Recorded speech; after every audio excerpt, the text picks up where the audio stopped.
Dear Venerable Sisters, Dhamma friends, today is the third day in our retreat and the third question and answer session. We'll invite cordially Ananda to start the session with written questions, please. Sir Swamini, Ayubowan Mendicants again.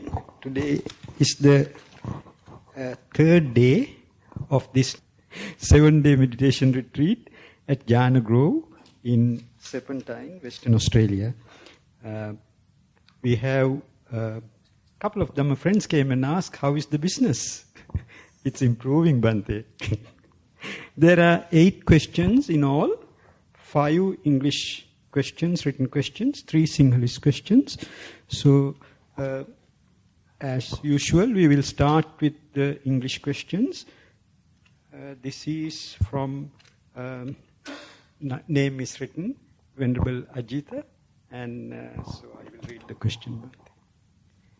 Dear Venerable Dhammajiva, my posture is sitting. My primary object of meditation is mindfulness of the present moment. Today I had 4 sitting sessions.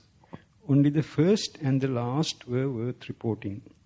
The first session I was excited to try out the advice you have given yesterday by just observing the bodily sensation and not changing object to anapanasati. True enough, the mind didn't hide through the whole 2 hours of sitting. The body sensation started in the right upper quadrant of the abdomen as wind whirling in elliptical motion. First very coarse, then slowly extending and joining with the one on my right thigh. By this time, it has become finer, but has a dot tingling sparkle added to it. It then slowly loses its prominence, and in the center of my abdomen, there is a feeling of a ball bouncing in a straight line up and down. Very clear, first just a soft tug, but it went more and more prominent until it finally dropped at the bottom of my belly with a thud.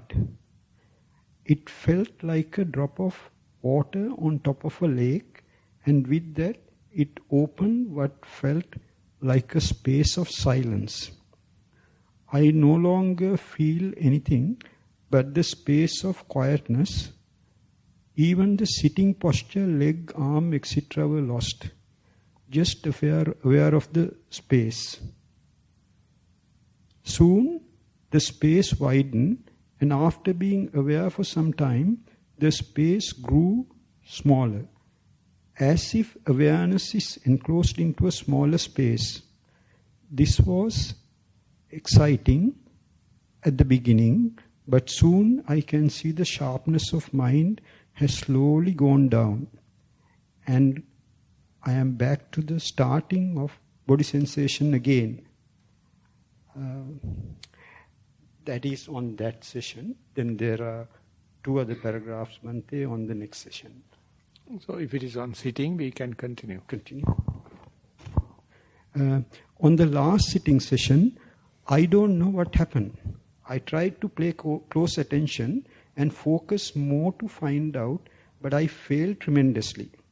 The mind went into hiding at such close intervals that I couldn't figure out what triggered it. The moment I focused on the bodily sensation, maybe less than 1 minute later, I was already nodding my head off, woken up by a dash, within inverted commas, woken up by a dash sound or jerking of the head and or body. Soon as I woke up and started to be aware of the bodily sensation, I was thrown again into that sleepy nod.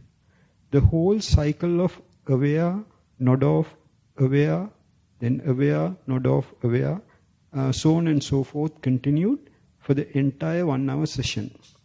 My question is, what happened? Where should I be more vigilant with the mind's tricks? Thank you, Bhante, with metta and gratitude, Venerable Ajita. The last sentence, what happened? My question is, what happened? Where should I be more vigilant with the mind's tricks? Yeah. So it's the first and the second session appear like a sequential, and description is very detailed, good.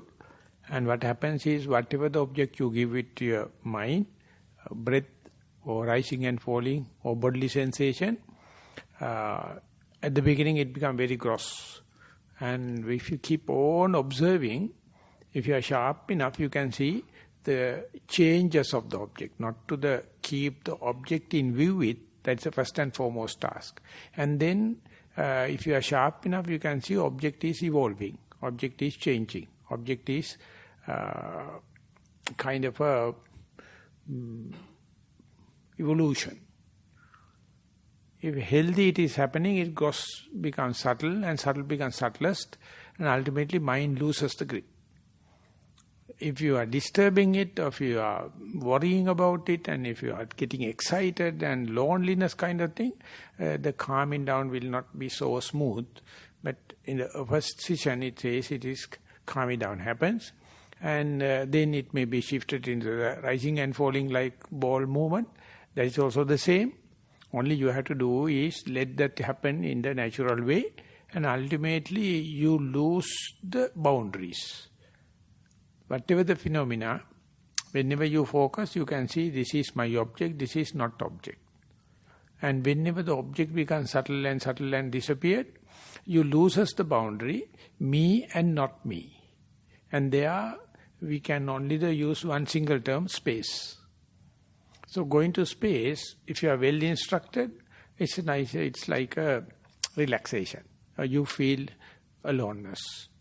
Suppose you are mental case, you feel lonely, then you start panicking. What happened to me? If you have a kind of a desire to your life and the body, then you panic. But if you go prepared, you can understand the object is subtle, becomes subtle and subtlest.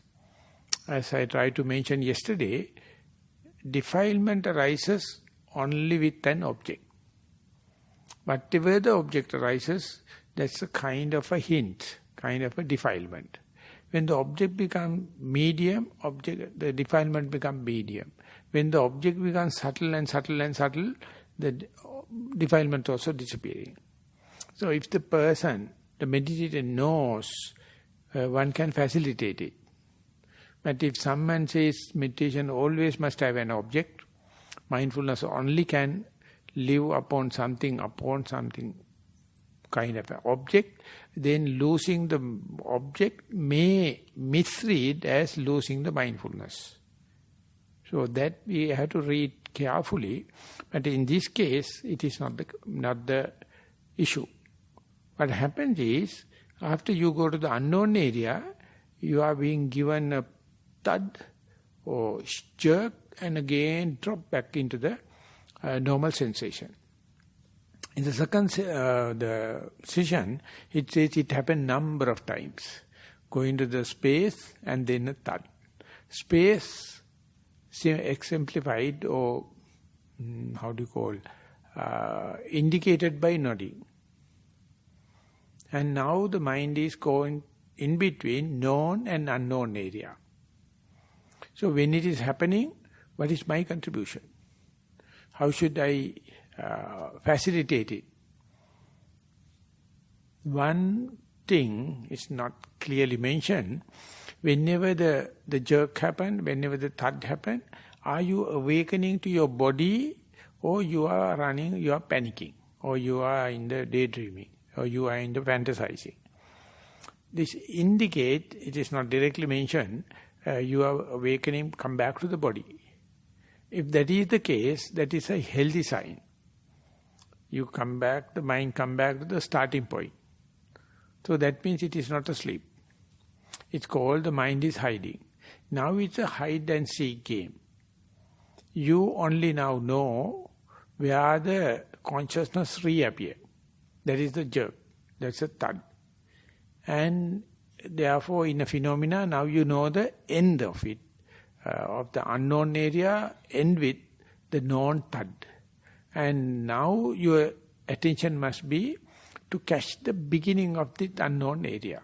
How do you know from the known to unknown? It's very subtle.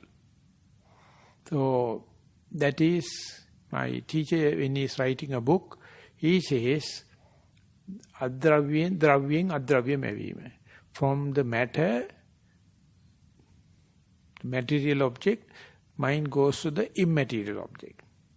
That's a Newtonian physics, got into Einstein physics. Einstein is talking about only energy. Newton is talking about the matter, the how do you call, collapsed thing.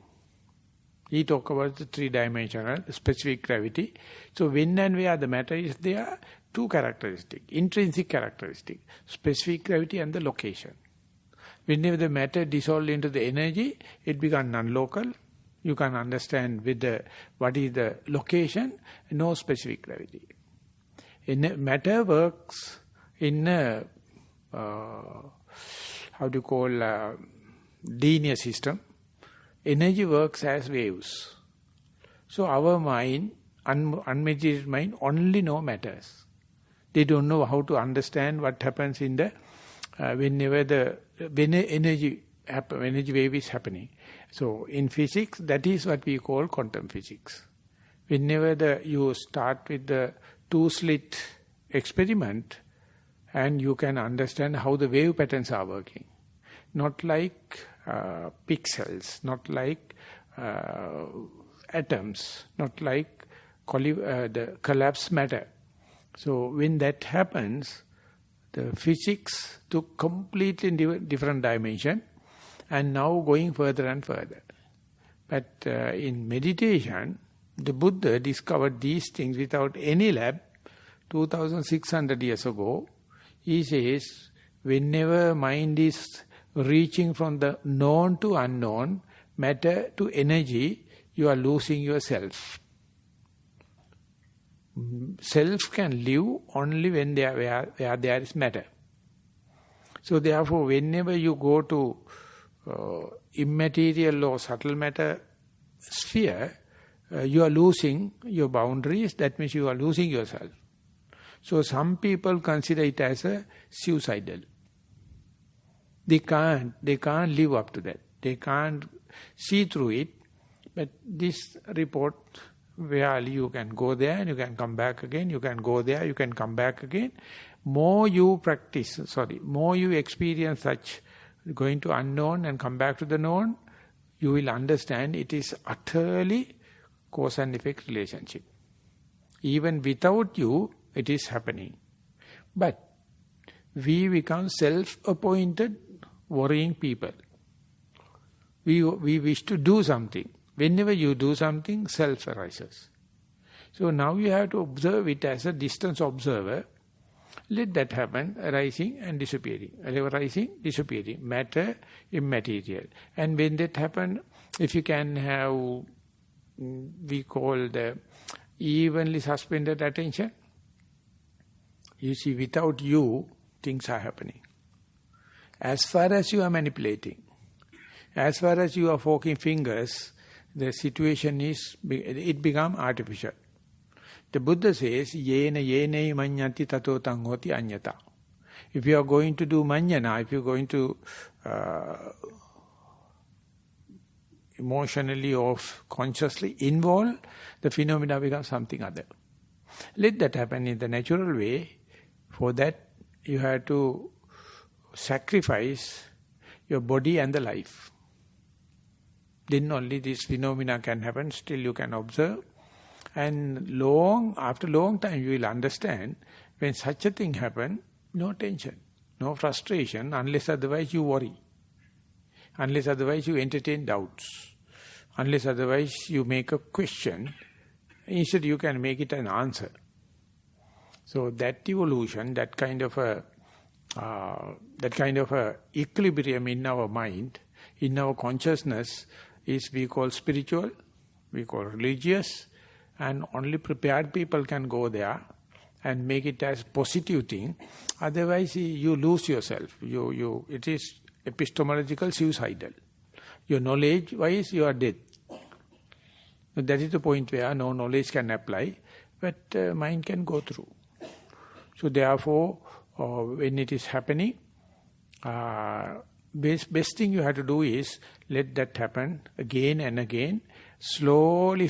When you are mastering it, that nodding becomes less and less. At the beginning, nodding is so sharp.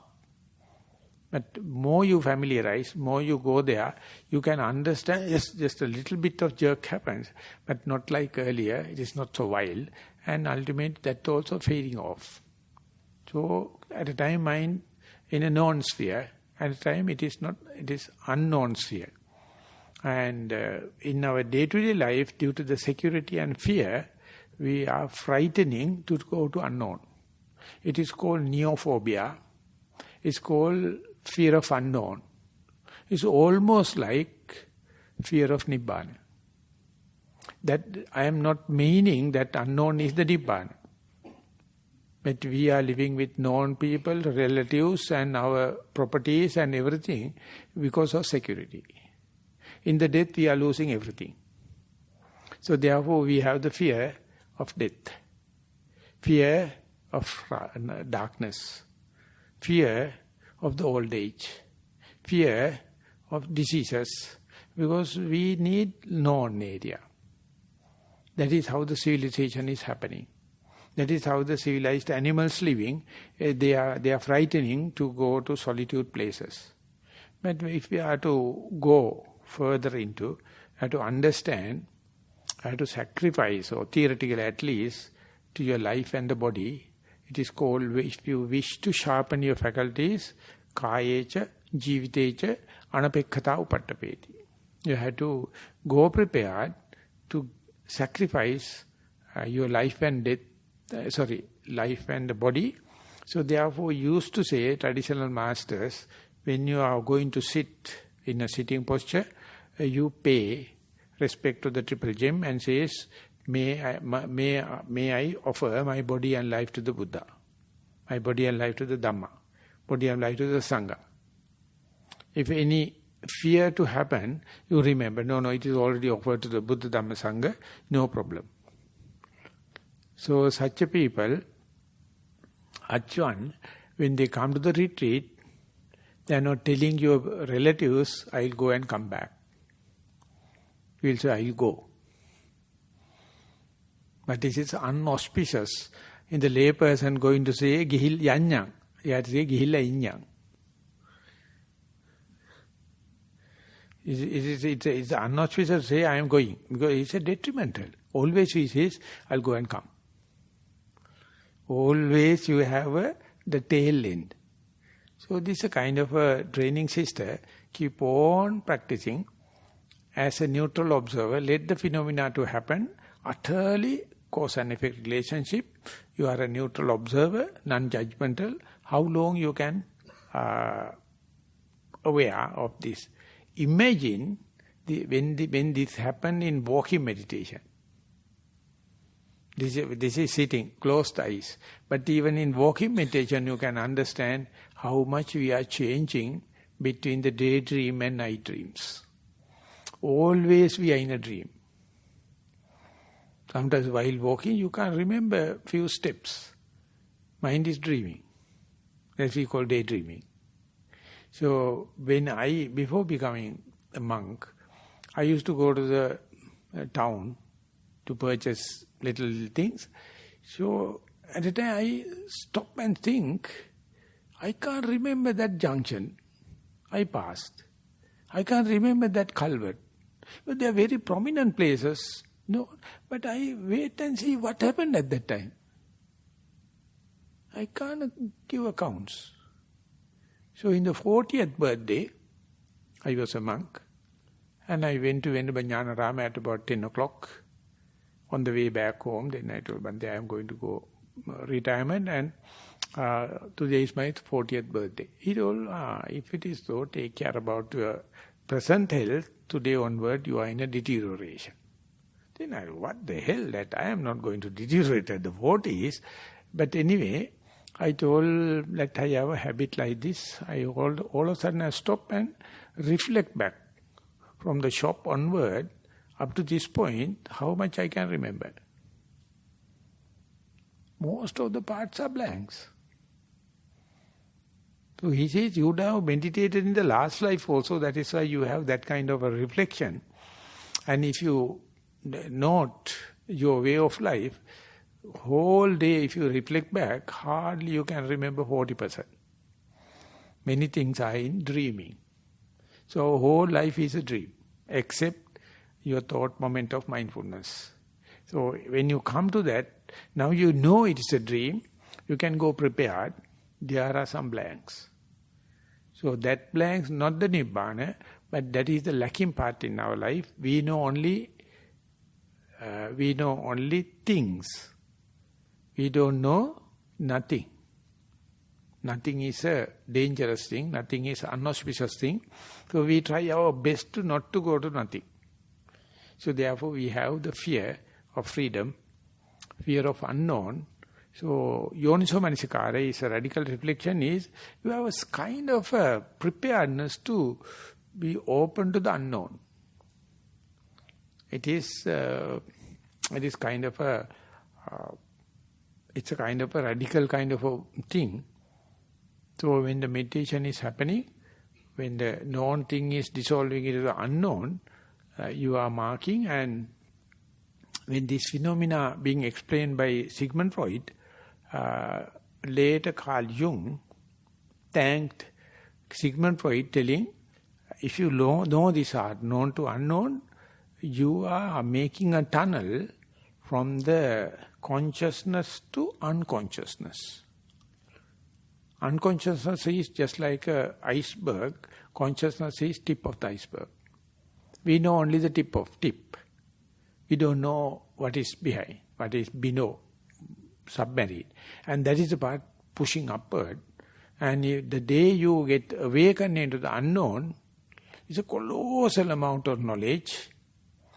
And unconsciousness-wise we all are the same. Our fighting and separation and our discrimination and sectarianism, everything is just on the tip of the iceberg. The day you go there, any person goes to that unknown has the same taste. Exactly the same taste, but we have a fear. So, I prescribe you to have faith, you have to have mindfulness, you have to have morality. Then only you can go to unknown, and you have to pay yourself at the beginning. May my body and the life offer to the Buddha Dhamma Sangha, and go there. And when you go there, don't say, I am go and come back. Ready? You say, Tata, go. Vanished. Okay? So we are going to the second question, please. Thank you, Bhante. Thank you very much for the very detailed answer. Thank you. Next question is also from Bhikkhuni. This is from Venerable Upekka. Dear Venerable Dhammajiva, my posture is sitting. My primary object is awareness of the emotions and feelings that arise in the mind. Chittanupassana within brackets with a question mark. Is it Chittanupassana? In a normal session, I notice ill will as tension and fighting and suppressing. Then the mind will try various tactics to overcome it. Example, arouse kind attitude, ignore, imagine it is a human problem and accept it. The last one works best. In addition, if the mind is successful in calming down, it will tend to then go into the dreaming sleepiness.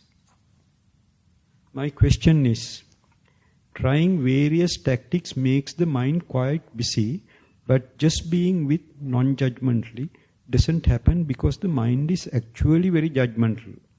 I find I end up having the same mind pattern during daily activities, but I end up being quite absent-minded as a result. What to do? Thank you, Bhante, Venerable Upekka. So that is the term meaning of Upekka. You have to be Upekka. Because our mind is eccentric. either the liking or disliking. So Buddha says, it is like a seesaw.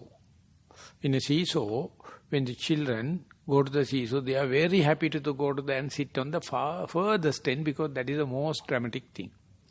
So imagine you are not a child, but your children go on and sit on the furthest end, and you as parents sitting somewhere in center. On the same wavelength, but less dramatic. And happen to you to come to the center and center and center. And the day you sit on the pivot, the how do you call it?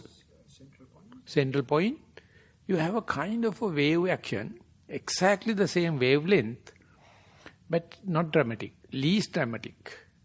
So when you come up to that point only, when you come up to that upekha only, the Buddha says, how much I am ignorant, how much I am foolish, how much I am idiot, you can understand, because this is the most equilibrium point. But unless otherwise you instructed, you happy to sit in the furthest end, and so much of violations.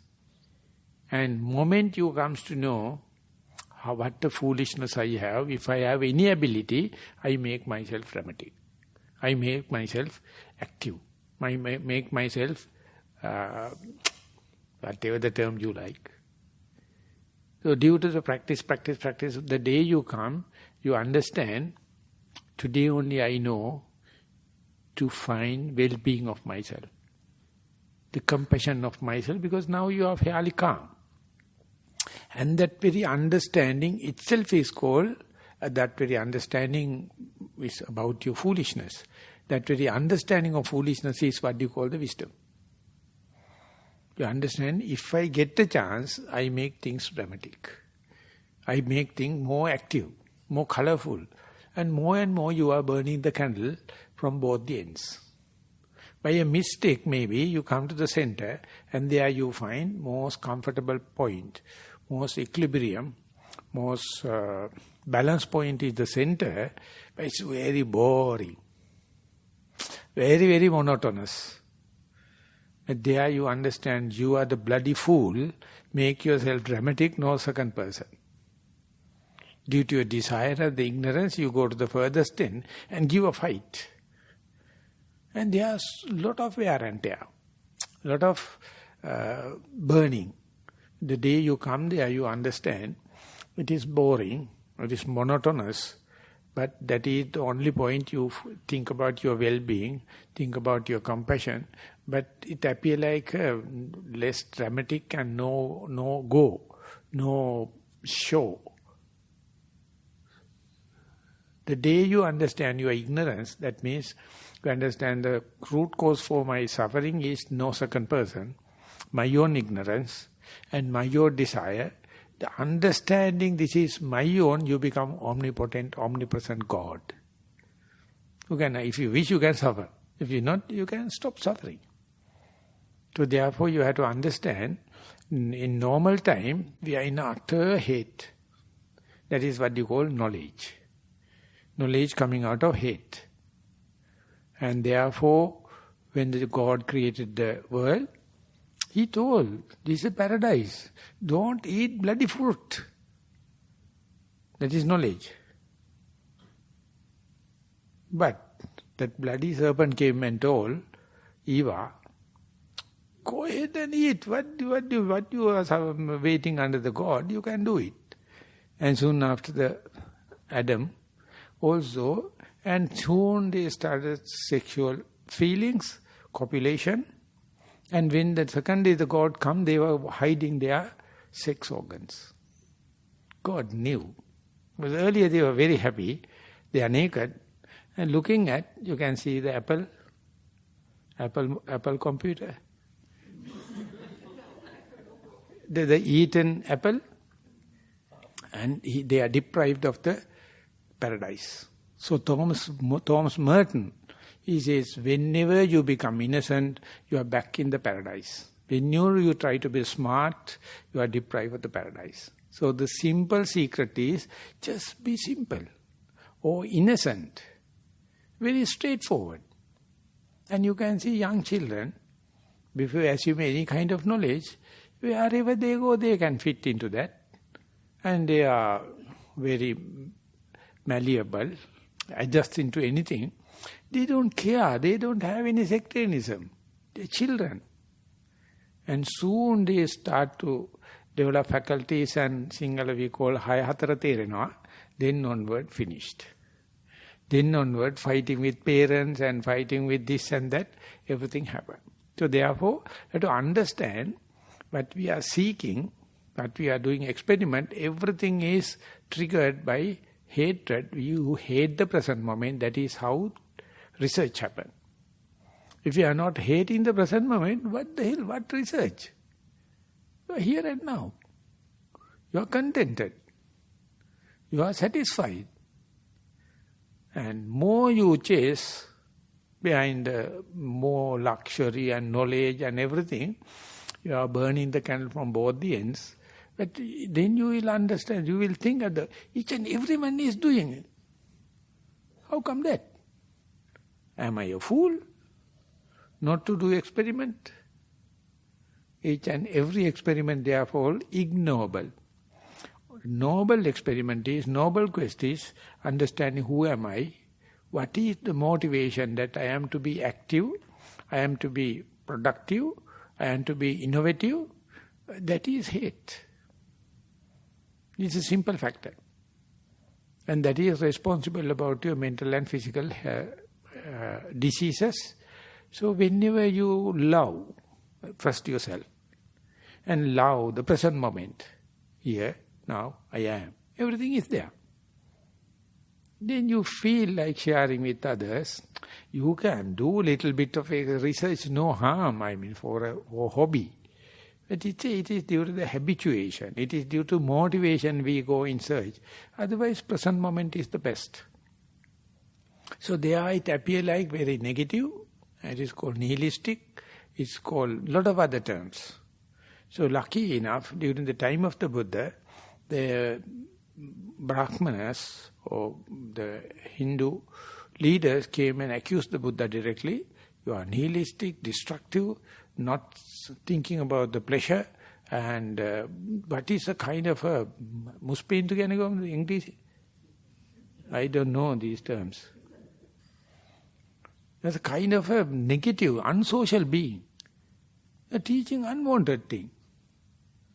Then the Buddha says, whatever you are creating, if it is suffering, I am talking about not creating.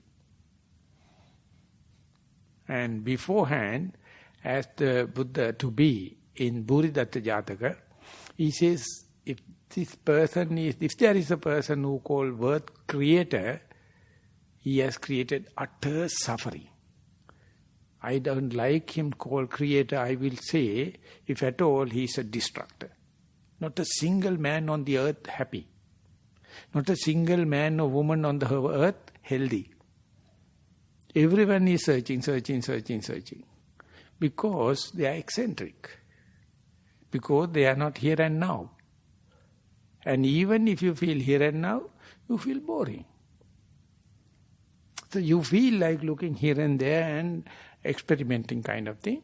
So first and foremost, you have to understand our motivation, our livelihood, everything is driven by this hatred. And it appears like, it's camouflage like knowledge.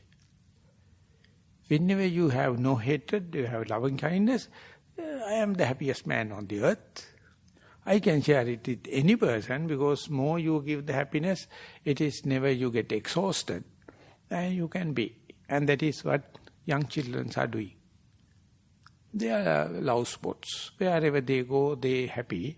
Because they don't know. Their mind is not geared to the future planning and the past regret. They are in the present moment. So you have to develop the beginner's mind and understand, whenever we are industrious, whenever we are innovative, whenever we are chasing behind the productivity, unknowingly, knowingly or unknowingly, you are hating the present moment. Otherwise, you can't have projects. Unless otherwise you hate the present moment. Present moment is an endowment for a person who is prepared for that. And even if you go there, even if you understand, you have to be seasoned, and then only you can understand how much ignorance, how much desire make the situation complicated. But back at home, it's always invite you. It's always there. It is waiting. Be here and now. So to be here and now, the Buddha says, be aware of the likings and disliking. Whenever such a liking and disliking happen, come back to Upekkha. That's why we gave the name. But she forget often, try to be a meditator, self-torturing. Whenever you try to be meditator, you are self-torturing. I am asking you, just be mindful, that's enough. Meditation is such a misused word. Everyone, after the mindful school only I came to know, many meditators are self-torturing kind of people. I am not accusing you, sorry. But you are also in the same boat. I know it. Happy, present moment is happy.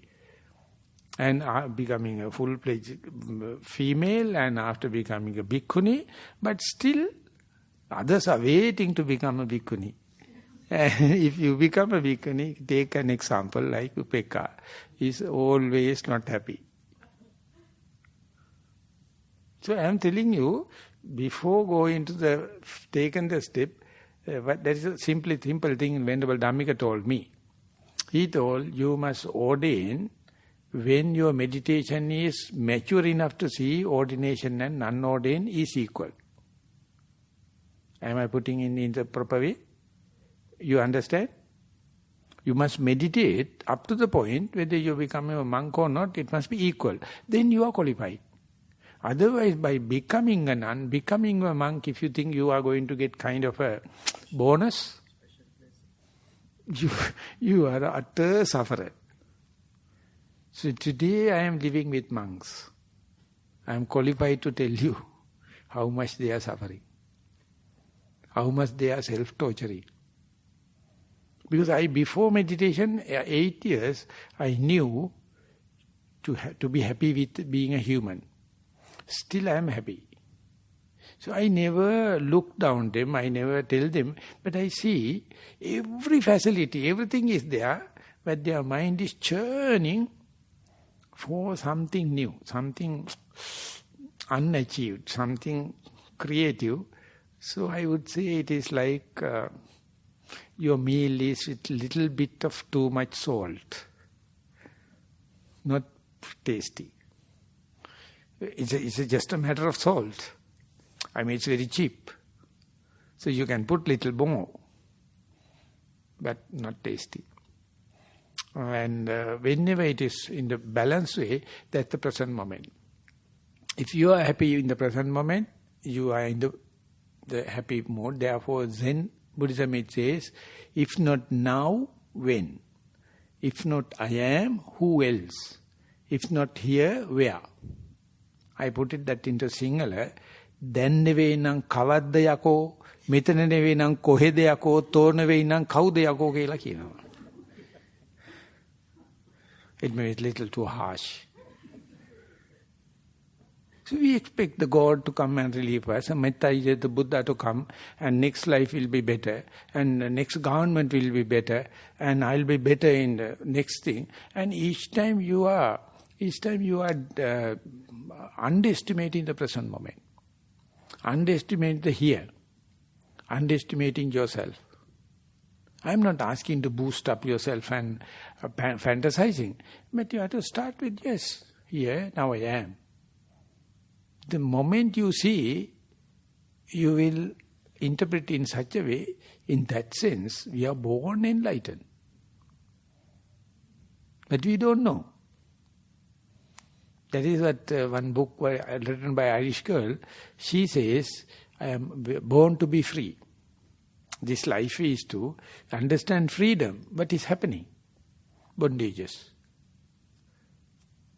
So whatever the Upekkha is doing mistakes, I have to do because she is a nun, she is in our company. Whatever the mistakes happen in our company, monks and nuns, we say, never mind, We have to somehow the pat and go the trip. So when are you going to be happy here and now? Leaving aside all the research and experimenting and kind of... Do your research and experiment. No harm. It is just for the sake of hobby. But present moment is the most precious. In Sinhala or Pali we call Kshana Sampatti. Dullabha Khana Sampatti is very rare thing to be here and now. And when Jnanarama found another term, he says Dullabha Khana Sampatti Tatta Viveko Vipatti. If you take it as a joke, you are in utter disaster. If you know here and present is the most precious. And if you're going to take it as a joke, Tatta Viveko, that's the most catastrophic for you. So therefore be here and now, happy here and now. I don't know whether Upeka is happy with me, my answer. Because I am not giving a constructive answer, I am destructive, I am criticizing. No, don't ask for trouble. So be here and happy, and next moment also happy, next moment also happy, because all the time you are here. We'll go forward. Thank you, Bhante. Next question is also... I would say better you don't write your name, please. Then I can openly placard. Whenever the name is there, I feel sorry sometimes. Dear Bhante, my posture is sitting while listening to Dhamma talk. At the beginning, with the attention listening of the talk, the mind is attracted to the talk almost fully with the resulting samadhi. During this period, the internal vibrations with the characteristics of Anapana is also in action. Later on, this person explains what this Anapana is, Bhante. However, it is only noted but not followed. After about half an hour, bodily pains such as at knees, ankles or foot aggravate drawing attention to it and the associated Anapana vibration.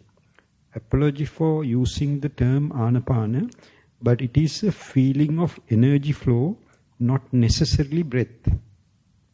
Now there is a struggle between the listening and the Anapana.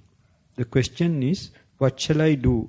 Will focusing on where the pain is and the Anapana will be a better solution than listening. Somehow, finally the pain becomes unbearable and I need to change the posture slightly. But I continue to follow Anapana. After about 50 to 60 minutes, I can feel the end of pain, and after that some pleasure and very comfortable feeling. I respectfully would like to know whether my method is correct or improvements needed. As a supplementary note, I would like to mention this Anapana vibration is with me almost all the time, except when I am willfully engaged with some activity. It is my assembly ground and brings happiness and satisfaction to life. I worship you respectfully for bringing this treasure to my life. Thank you, Bhante. The essay is regarding 3 variables, but toward the latter part, it reduced to 2 variables because listening is no more. Now talking about the Anapana and pain. And asking whether this method is correct.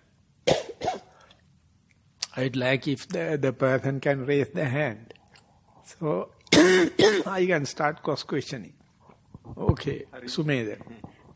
Which one? The 2 of them are claiming. What the hell? Saravanti. So you are the culprit. Okay. So, you ask, how do you say it is your method? Did something happen to you? Pain happened, Anapana is there, listening happened, you have done nothing, it is something happening, now you say my method. It's utter misinterpretation. You have no choice. If something happened, you have no rights to say it is good or bad. Something happened, so you have to say this is what happened. You can say, I have liking or disliking for that. Usually the primary object is this anapana vibration. But in this case, I'm listening to the talk. No. So there are two things now. Already. Yeah. So I would like to continue listening, but the pain... pain is the third dimension. You are losing the third dimension. Now keep all the three in the discussion, yes? Yeah. So when the pain arises, the attention goes to that part of the body. Yeah. And that part of the body is now carrying that anapana, whatever the vibration is there now. The two are together. So what is your liking and disliking for the pain or anapana or listening? Listening. Now you see, when and where the liking and disliking happens, tension arises. All of them are under the nose, present phenomena. You are selecting, I must listen, must not have pain. Anapana, never mind. So then it is your method. It is then only your foolishness. But all the three are happening in the present moment. You have to let the prominent thing to run the show. Rather than giving priority or premeditated idea, no, anapana is the best, and or listening is the best, or pain is the worst. So this is the script this is the value you try to impose upon. Imagine you are not a Buddhist and talk is going. Imagine you are a Muslim. You hate it. What the hell that is all talking? I don't know what is happening. So it is not your primary objective. Because you are a Buddhist and then the talking is, it is Buddhist and you have a value. And in one of the early sessions, one person says, while we are sitting and listening, I hear Satisampajanna. Someone is chanting almost like really chanting. But it's a kind of a mind made. Then I ask, if you happen to be a Muslim, it would have been Allahu Akbar. And if you are a Hindu, Satchitananda. And if you are a Buddhist, Satisampajanna. You see, whatever you are listening, you put a name, you put a kind of a value, and then you try to prove it to others according to your value imposement. It is because of the way your mind train is growing and according to your script. So, knowing that it's very nice, for the discussion. And the next day, you may get that kind of 4 variables, 5 variables, because life is not so simple as that. A lot of variables. And if you can have evenly suspended attention, or suspended decision, that is the person we worth calling Sumedha. Sumedha's word meaning is born wise. Whenever you select on the natural thing happening, you are biased. You are with human error. But Buddha says you have rights, darling. Have evenly suspended attention to the pain and the anapana and the sound, Dhamma. Because all of them are gate crashers. All of them are unexpected guests. Dhamma may be you go and listen. And anapana is a datum line in your life's continuum. And the pain is a great crasher. So you have likings and dislikings, then fighting. Then you arise. Me arises. And the conceit, this is good, this is bad, this is close, this is far away, all the kind of thing happen. And the desire play hell. So the day you see, idealistically, you can feel the pain. Of course it is negative, because pain in Sri Lankan way is the painful feeling. But the pain may be a feeling also. And anapana, also kind of a datum line telling that you are living. And the sound is external thing. Imagine if you can have evenly suspended attention and your mind is not judgmental. Observe how the mind going to impose values. Pain is bad, Anapana is medium, and this is positive. Bana.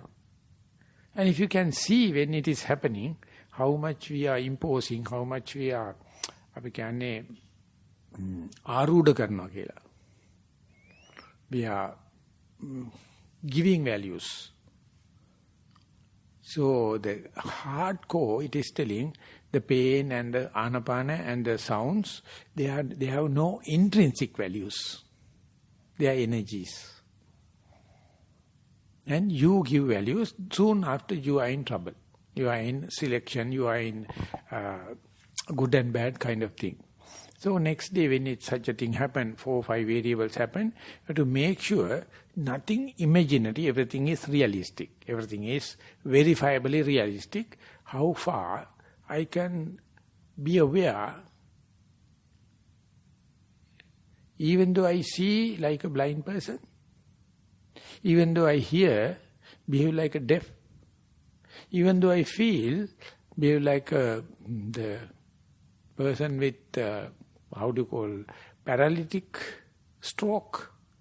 Even the mind is judgmental, you say, live like an idiot. So that is a very deep kind of training.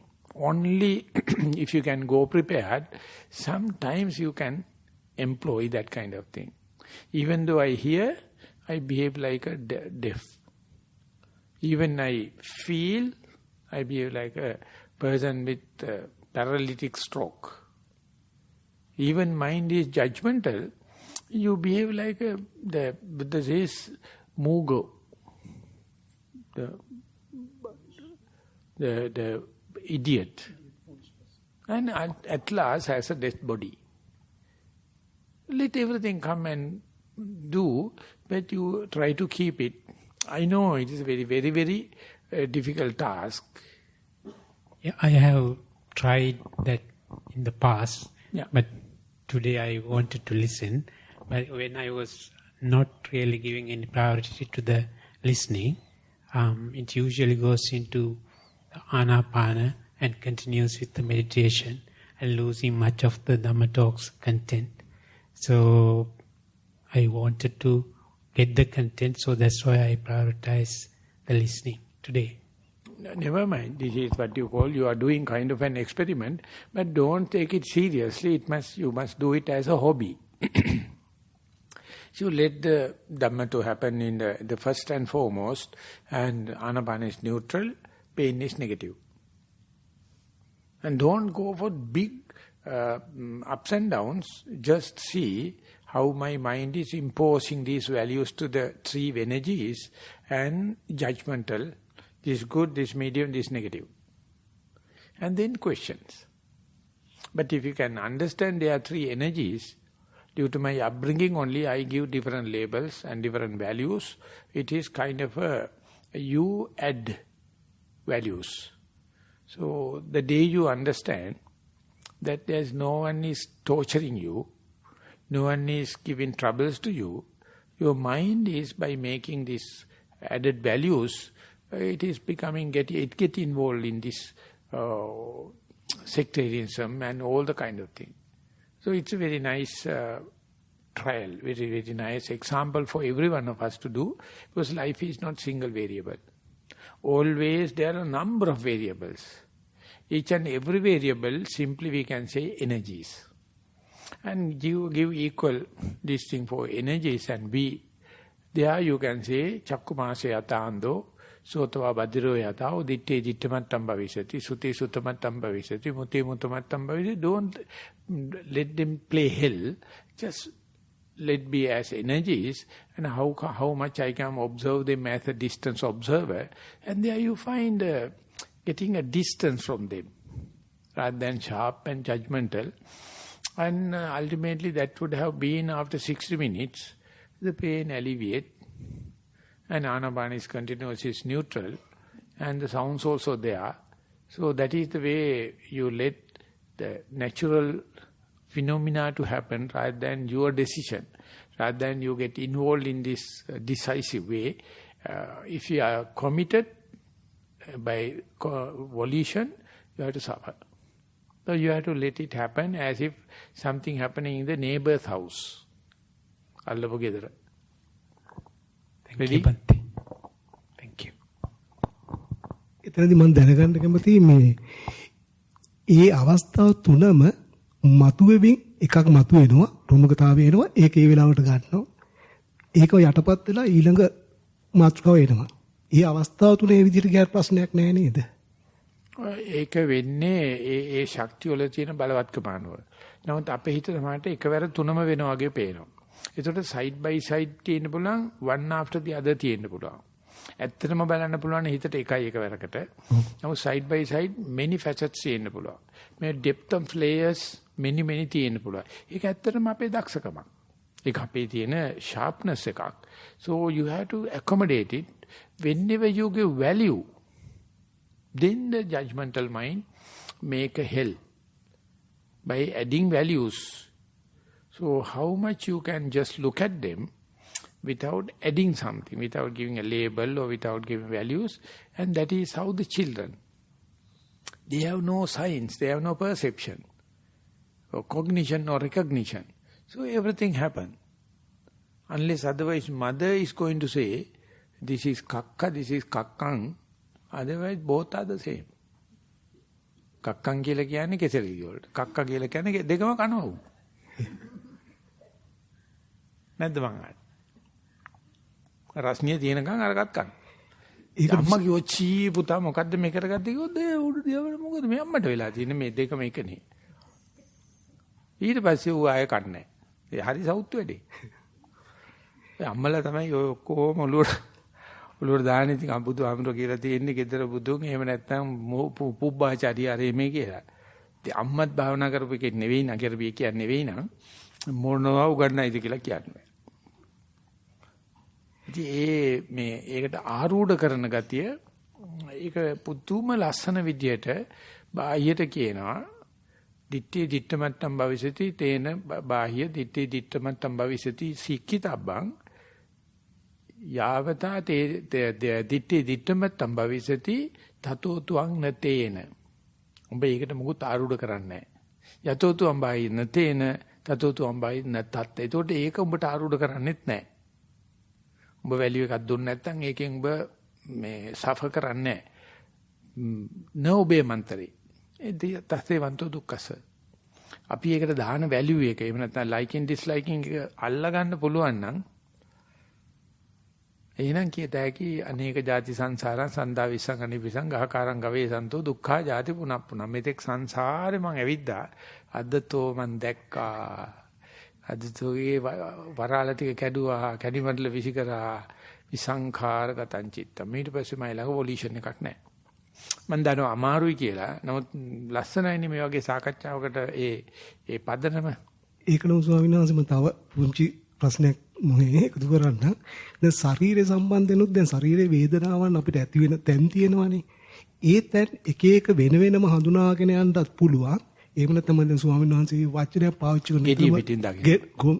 ඒ නැත්නම් ගොජේ පිටින්. ගොජේ නැත්නම් ගෙඩිය පිටින් දකින්න. අපිට තනි තනි වේදනාවන් දකින්න වගේම ඒ ටික ඔක්කොම එකතු කරලා එක තැනකට ගොජේ හැටි හරි ගෙඩිය හැටියට හරි දකින්නත් පුළුවන්. සම්පතිය කියනවා ගොජේ කියනවා වචන සෙට් එකක්ම තියෙනවා. එතකොට ඒ කොයි ආකාරයකත් එක වගේ අපිට තනි තනි වේදනාව වෙන වෙනම හඳුනා ගන්නත් පුළුවන්. අපිට පුළුවන් වුණා ඒ ටික එකතු කරලා එක තැනකට කොටු කරගන්න. ඒක තමයි system approach reductionism කියලා කියනවා. You can see the whole tapestry. එකේ තියෙන එක ෆිගර් එකක් බලන්නත් පුළුවන්. group photo එකක් ගත්තාම මට ගුණු group photo එක බලන්න පුළුවන්. I can see my uncle. He is in the third row, the fifth man. So I can look at him or I can look at the whole picture. So these are the two dimensions our mind is working. So it is not you. It is there's a mind matter. It is a chitta niyama. It's a law. So don't think that I am going to go reductionism and I am going to go system approach. They are reciprocal each other. Okay, sorry that we were all of a sudden went to single medium. So what I'm hearing, Bhante, is that we mustn't have likes and dislikes, because the moment we have that, we are labeling the mama, and so there is dukkha.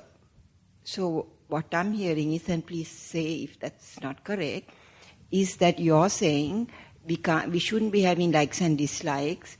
So this gentleman wanted to hear the Dhamma talk, but he shouldn't be having likes. He has to balance this pain and the Anapana and the Dhamma talk. So whether he shouldn't bring in the likes and dislikes into the picture, he should just be. Is that what you're saying? He just should leave. What did you say? He should just be in the moment. Just be. Just be in the moment. Yeah. Is that what you're saying? Yes. So is that what that frees him from suffering? Am I hearing correctly? I think so. If you can just be, that's the highest of your meditation. Not selective, not imposing anything. Things are happening. You can have, the Sutta fellow says, evenly suspended attention. And it is a consequence is suspended decision. You are not deciding, but things are happening. So in real life, in daily living, now outside our meditation, that's what you're telling us to do. If possible, I have my fair doubt. But then there will be suffering. Otherwise you are suffering. It's not I am going to give suffering to you. You are so happy with suffering. You are always planning and you are happy to be appointed as this and that. I am suffering because I have so much of work, so blah, blah, blah, blah, blah. So instead of just being, that is what the child is showing us. Just be. And it's a blessing to the mother. Whenever you are tense, just look at the child. Just be. So many people say the whole meditation is to make child psychology. So they say, don't be childish, be childlike. And that is how they are giving a silent sermon. They are the happiest people. And in Sinhala, we call children Vasavatya. Alanada. Vasavatya kila alanada. Vasavatya, he can control everything at home. When a young boy become a rascal, control the mother, control the father, control the economy, everything, because he cry. When cry, everyone has to suffer. Everyone has to succumb. Yeah. So that's called Vasavatya. Vasavatya is the highest god. In the seventh, this thing, he can take anyone's property under his control. So newly born baby is a Vasavatya. So I am often asked, got that the degree. Vasavatya vada karane. When we go home, now we have to practice this, what you are saying. I don't know, why should you go home? Be here. Foolish questions. So you want to bring Nibbana to home.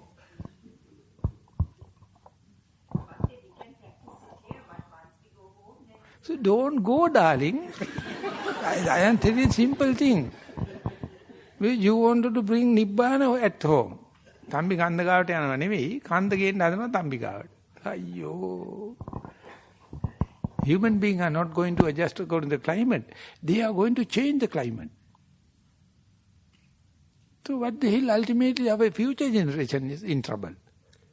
We have completely destroyed it. But instead we can adopt into that. And then we are leaving the nature, leaving the earth for the younger generation to stay. But we are very, very... Kabasiniya karna again? Yeah, our generation is answerable. You listen, one girl is talking in the YouTube, she stopped the world for 5 minutes, 13 years old, and she's talking like to the UN leaders. You bloody fools are making everything. I am not talking to get votes. I am not going to give anything, but I am asking for my life. Please don't destroy the earth if you can't stop it. You are earning because for your children, just like me. But we are not happy with you, what I do. She is talking about the UN. So when we are dying, we are leaving the very bad climate for the children. So best thing is to adopt ourselves, just like Vedda fellow, just like the Aboriginals, just like the They are adopting into the climate and not much changing. But now, instead what is happening now? So we'll go to the next question because we have enough questions. Thank you, Bhante. Venerable Sir, in your last Dhamma discussion, you said to use clear comprehension to deal with pain, distractions, thoughts, sounds, daydreaming. Could you please expand on this further with examples? Thank you, with metta. So Sumeda's question is good example. You have sounds, you have pain, you have anapana. Clear comprehension is you are not added value, you are giving values, you just see. Whenever you are not with the clear comprehension, you say this is good, this is neutral, this is bad. Then fighting starts. So clear comprehension is non-judgmental, you just observe. And it is called suspended decision. And even the suspended, try it for 1 split second. Don't think about the whole day and whole life, then it will become a burden. Because the human mind can. It can understand, there are signals coming from different energies coming, and we give labels, this is good, this is medium, this is bad. Then only fight happens. So therefore, just be. Neutrally try to be with it. And then they are not, then says that these devils are not so dark. They are not so black. Of course they are devils. So that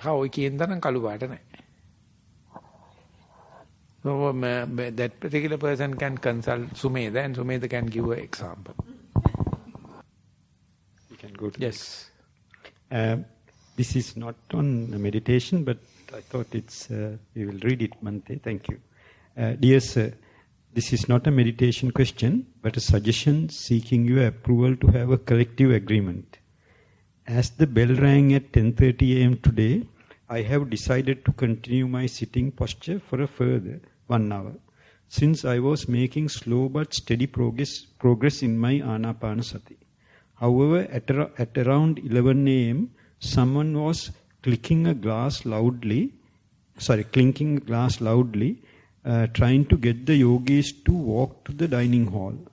I opened my eyes reluctantly and found there were few more in the hall. Getting a chance to meditate is rare, and to have a good session is even rare. So I seek your approval to suggest to the organization committee and to have a collective agreement to avoid disturbing the meditators unless there is a life-threatening situation like a bushfire, with metta. Yeah, when such a thing happened, when Jnanarama, our teacher used to say, it is not a very sharp, very 100% answer, just inform the organizer, I may sometimes sit longer. If it is so, please let me, to continue. So someone has to go and tell the organizer, now I am in such a situation, may or may not, but if it is so, I am ready to skip the lunch or skip the particular session. Then only the organizer can do some humanistic kind of thing, otherwise the normal bells will run. And then it is also becoming a disturbance to the particular person, and he also feels guilty because not participating in the normal routine. So best way of avoiding is just give a prior notice. Sometimes I may not come. So one day when we were in Panditarama, we went into the very remote area, and at that time the monastery is happening. So the carpenter is so devoted. He told Bhante, you all are coming from different countries. We had 5-6 monks from different countries. So would you mind to come to our place for the breakfast? 5 miles walking. Across rivers and... No, that's a footbridge. And we are carrying a petrol lamp and Petromax.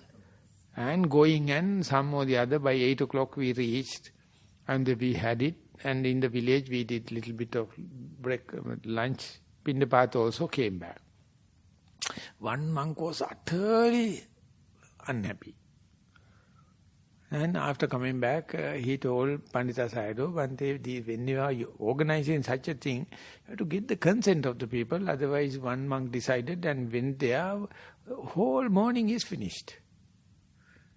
Going and everything. Then Pandita Sayadaw says, you would have told the kitchen, please have me little porridge. I would have sustaining in that, let the others to go there. And more than going all the way, they may be entertaining if you are not there. Go there and ask, just plain porridge, and after drinking you meditate. So you have to talk with the organizers and say, I'm sorry, I can't. But would you mind to have a white bread? A slice of white bread, I will eat it and wait. Otherwise the whole day he is suffering and he is angry. But the organizer also not ask consent of each and everyone. So then that kind of a thing. When a group is organizing, only the organizer knows how difficult, you won't believe. In Sri Lanka now 100 people. To the last minute, each and everyone must be telephoned 5 times. And when they are not coming, they are giving explanation for 15 minutes. Hell. They are not coming. So the organizer says, I am saying, I am sorry, I am not so patient enough, so please do it. And still they have little bit of fine tuning, never ending. I can't imagine how my mother managed to raise 11 children. I myself created so much of questions. Because I want to get the priority from the mother. The best love. I don't like my younger sisters are going and sitting on her lap. So we are going and hitting. Or even in the outside, we are envious. So, to be a mother and to be organized, very difficult. But still that method is valid. If you feel like this is happening, just give a note to the organizer. I may sit longer. That means I don't mind the lunch. So you are going to sacrifice, but give a informal notice, probable notice, and then it is easier for the organizer.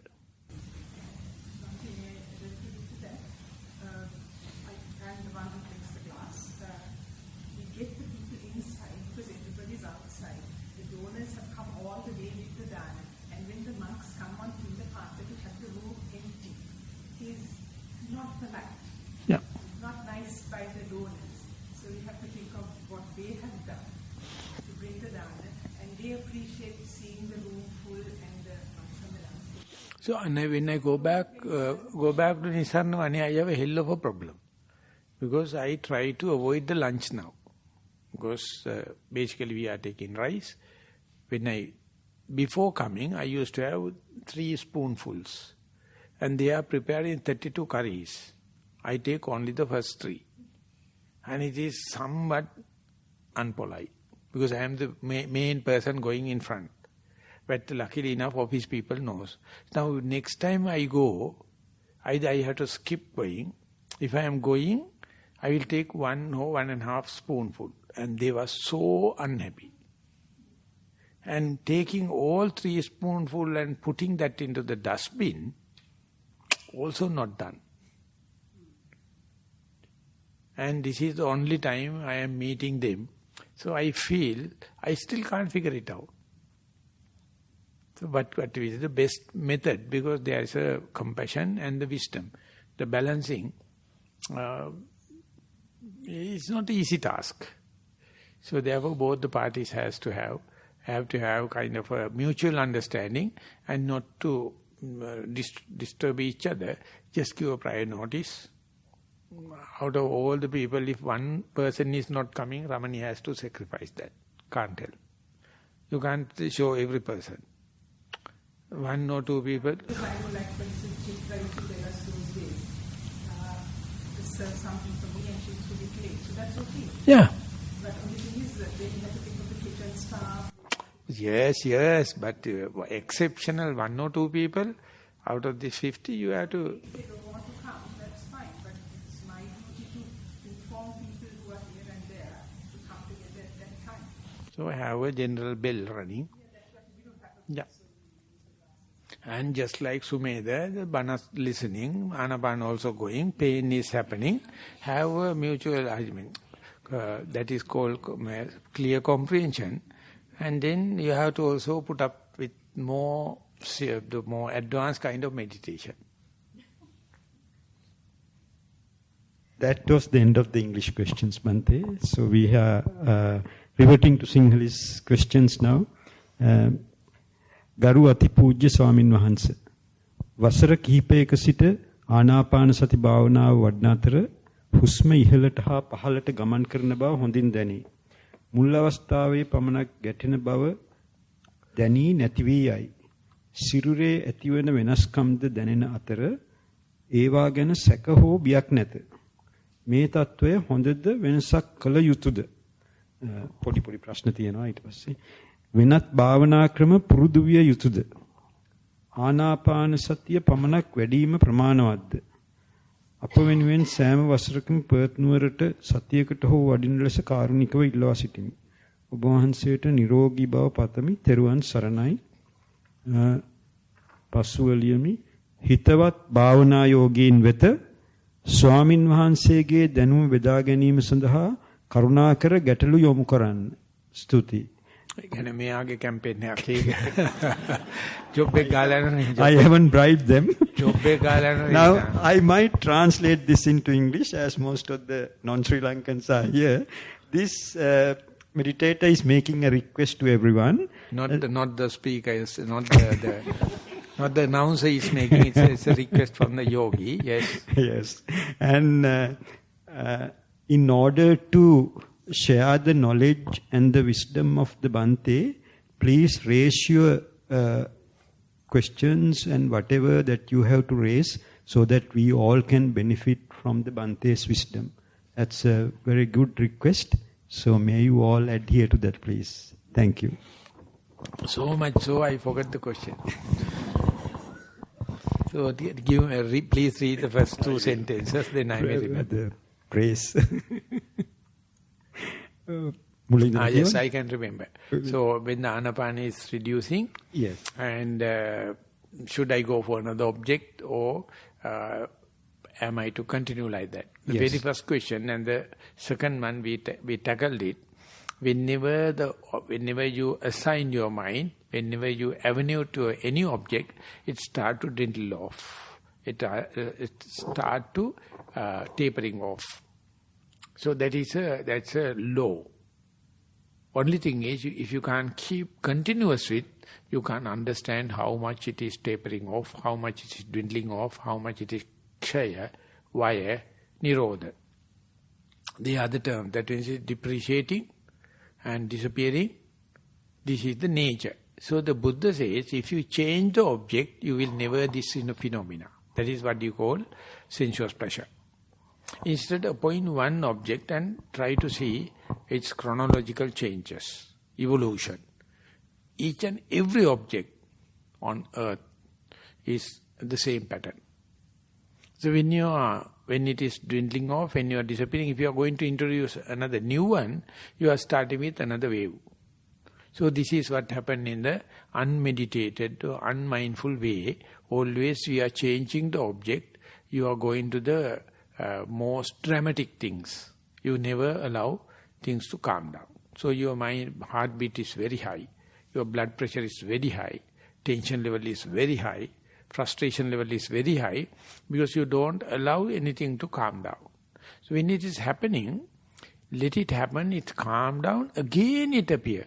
And again calm down, again it appear. So this is the tail end of any object. So if you are to see this disappearing and appearing and disappearing, appearing, there is a pattern. So that pattern we can say dependent origination. This is, we can say, reciprocal thing. If you do not look at one object and see the whole phenomena, you may be interpreting, you may be talking only with the early part of your experience that is very partial. So Buddha says, just take one object and see to the last end That not necessarily anapanasati, not necessarily rising and falling, not necessarily left leg and the right leg. One example given, the moon is always facing the earth.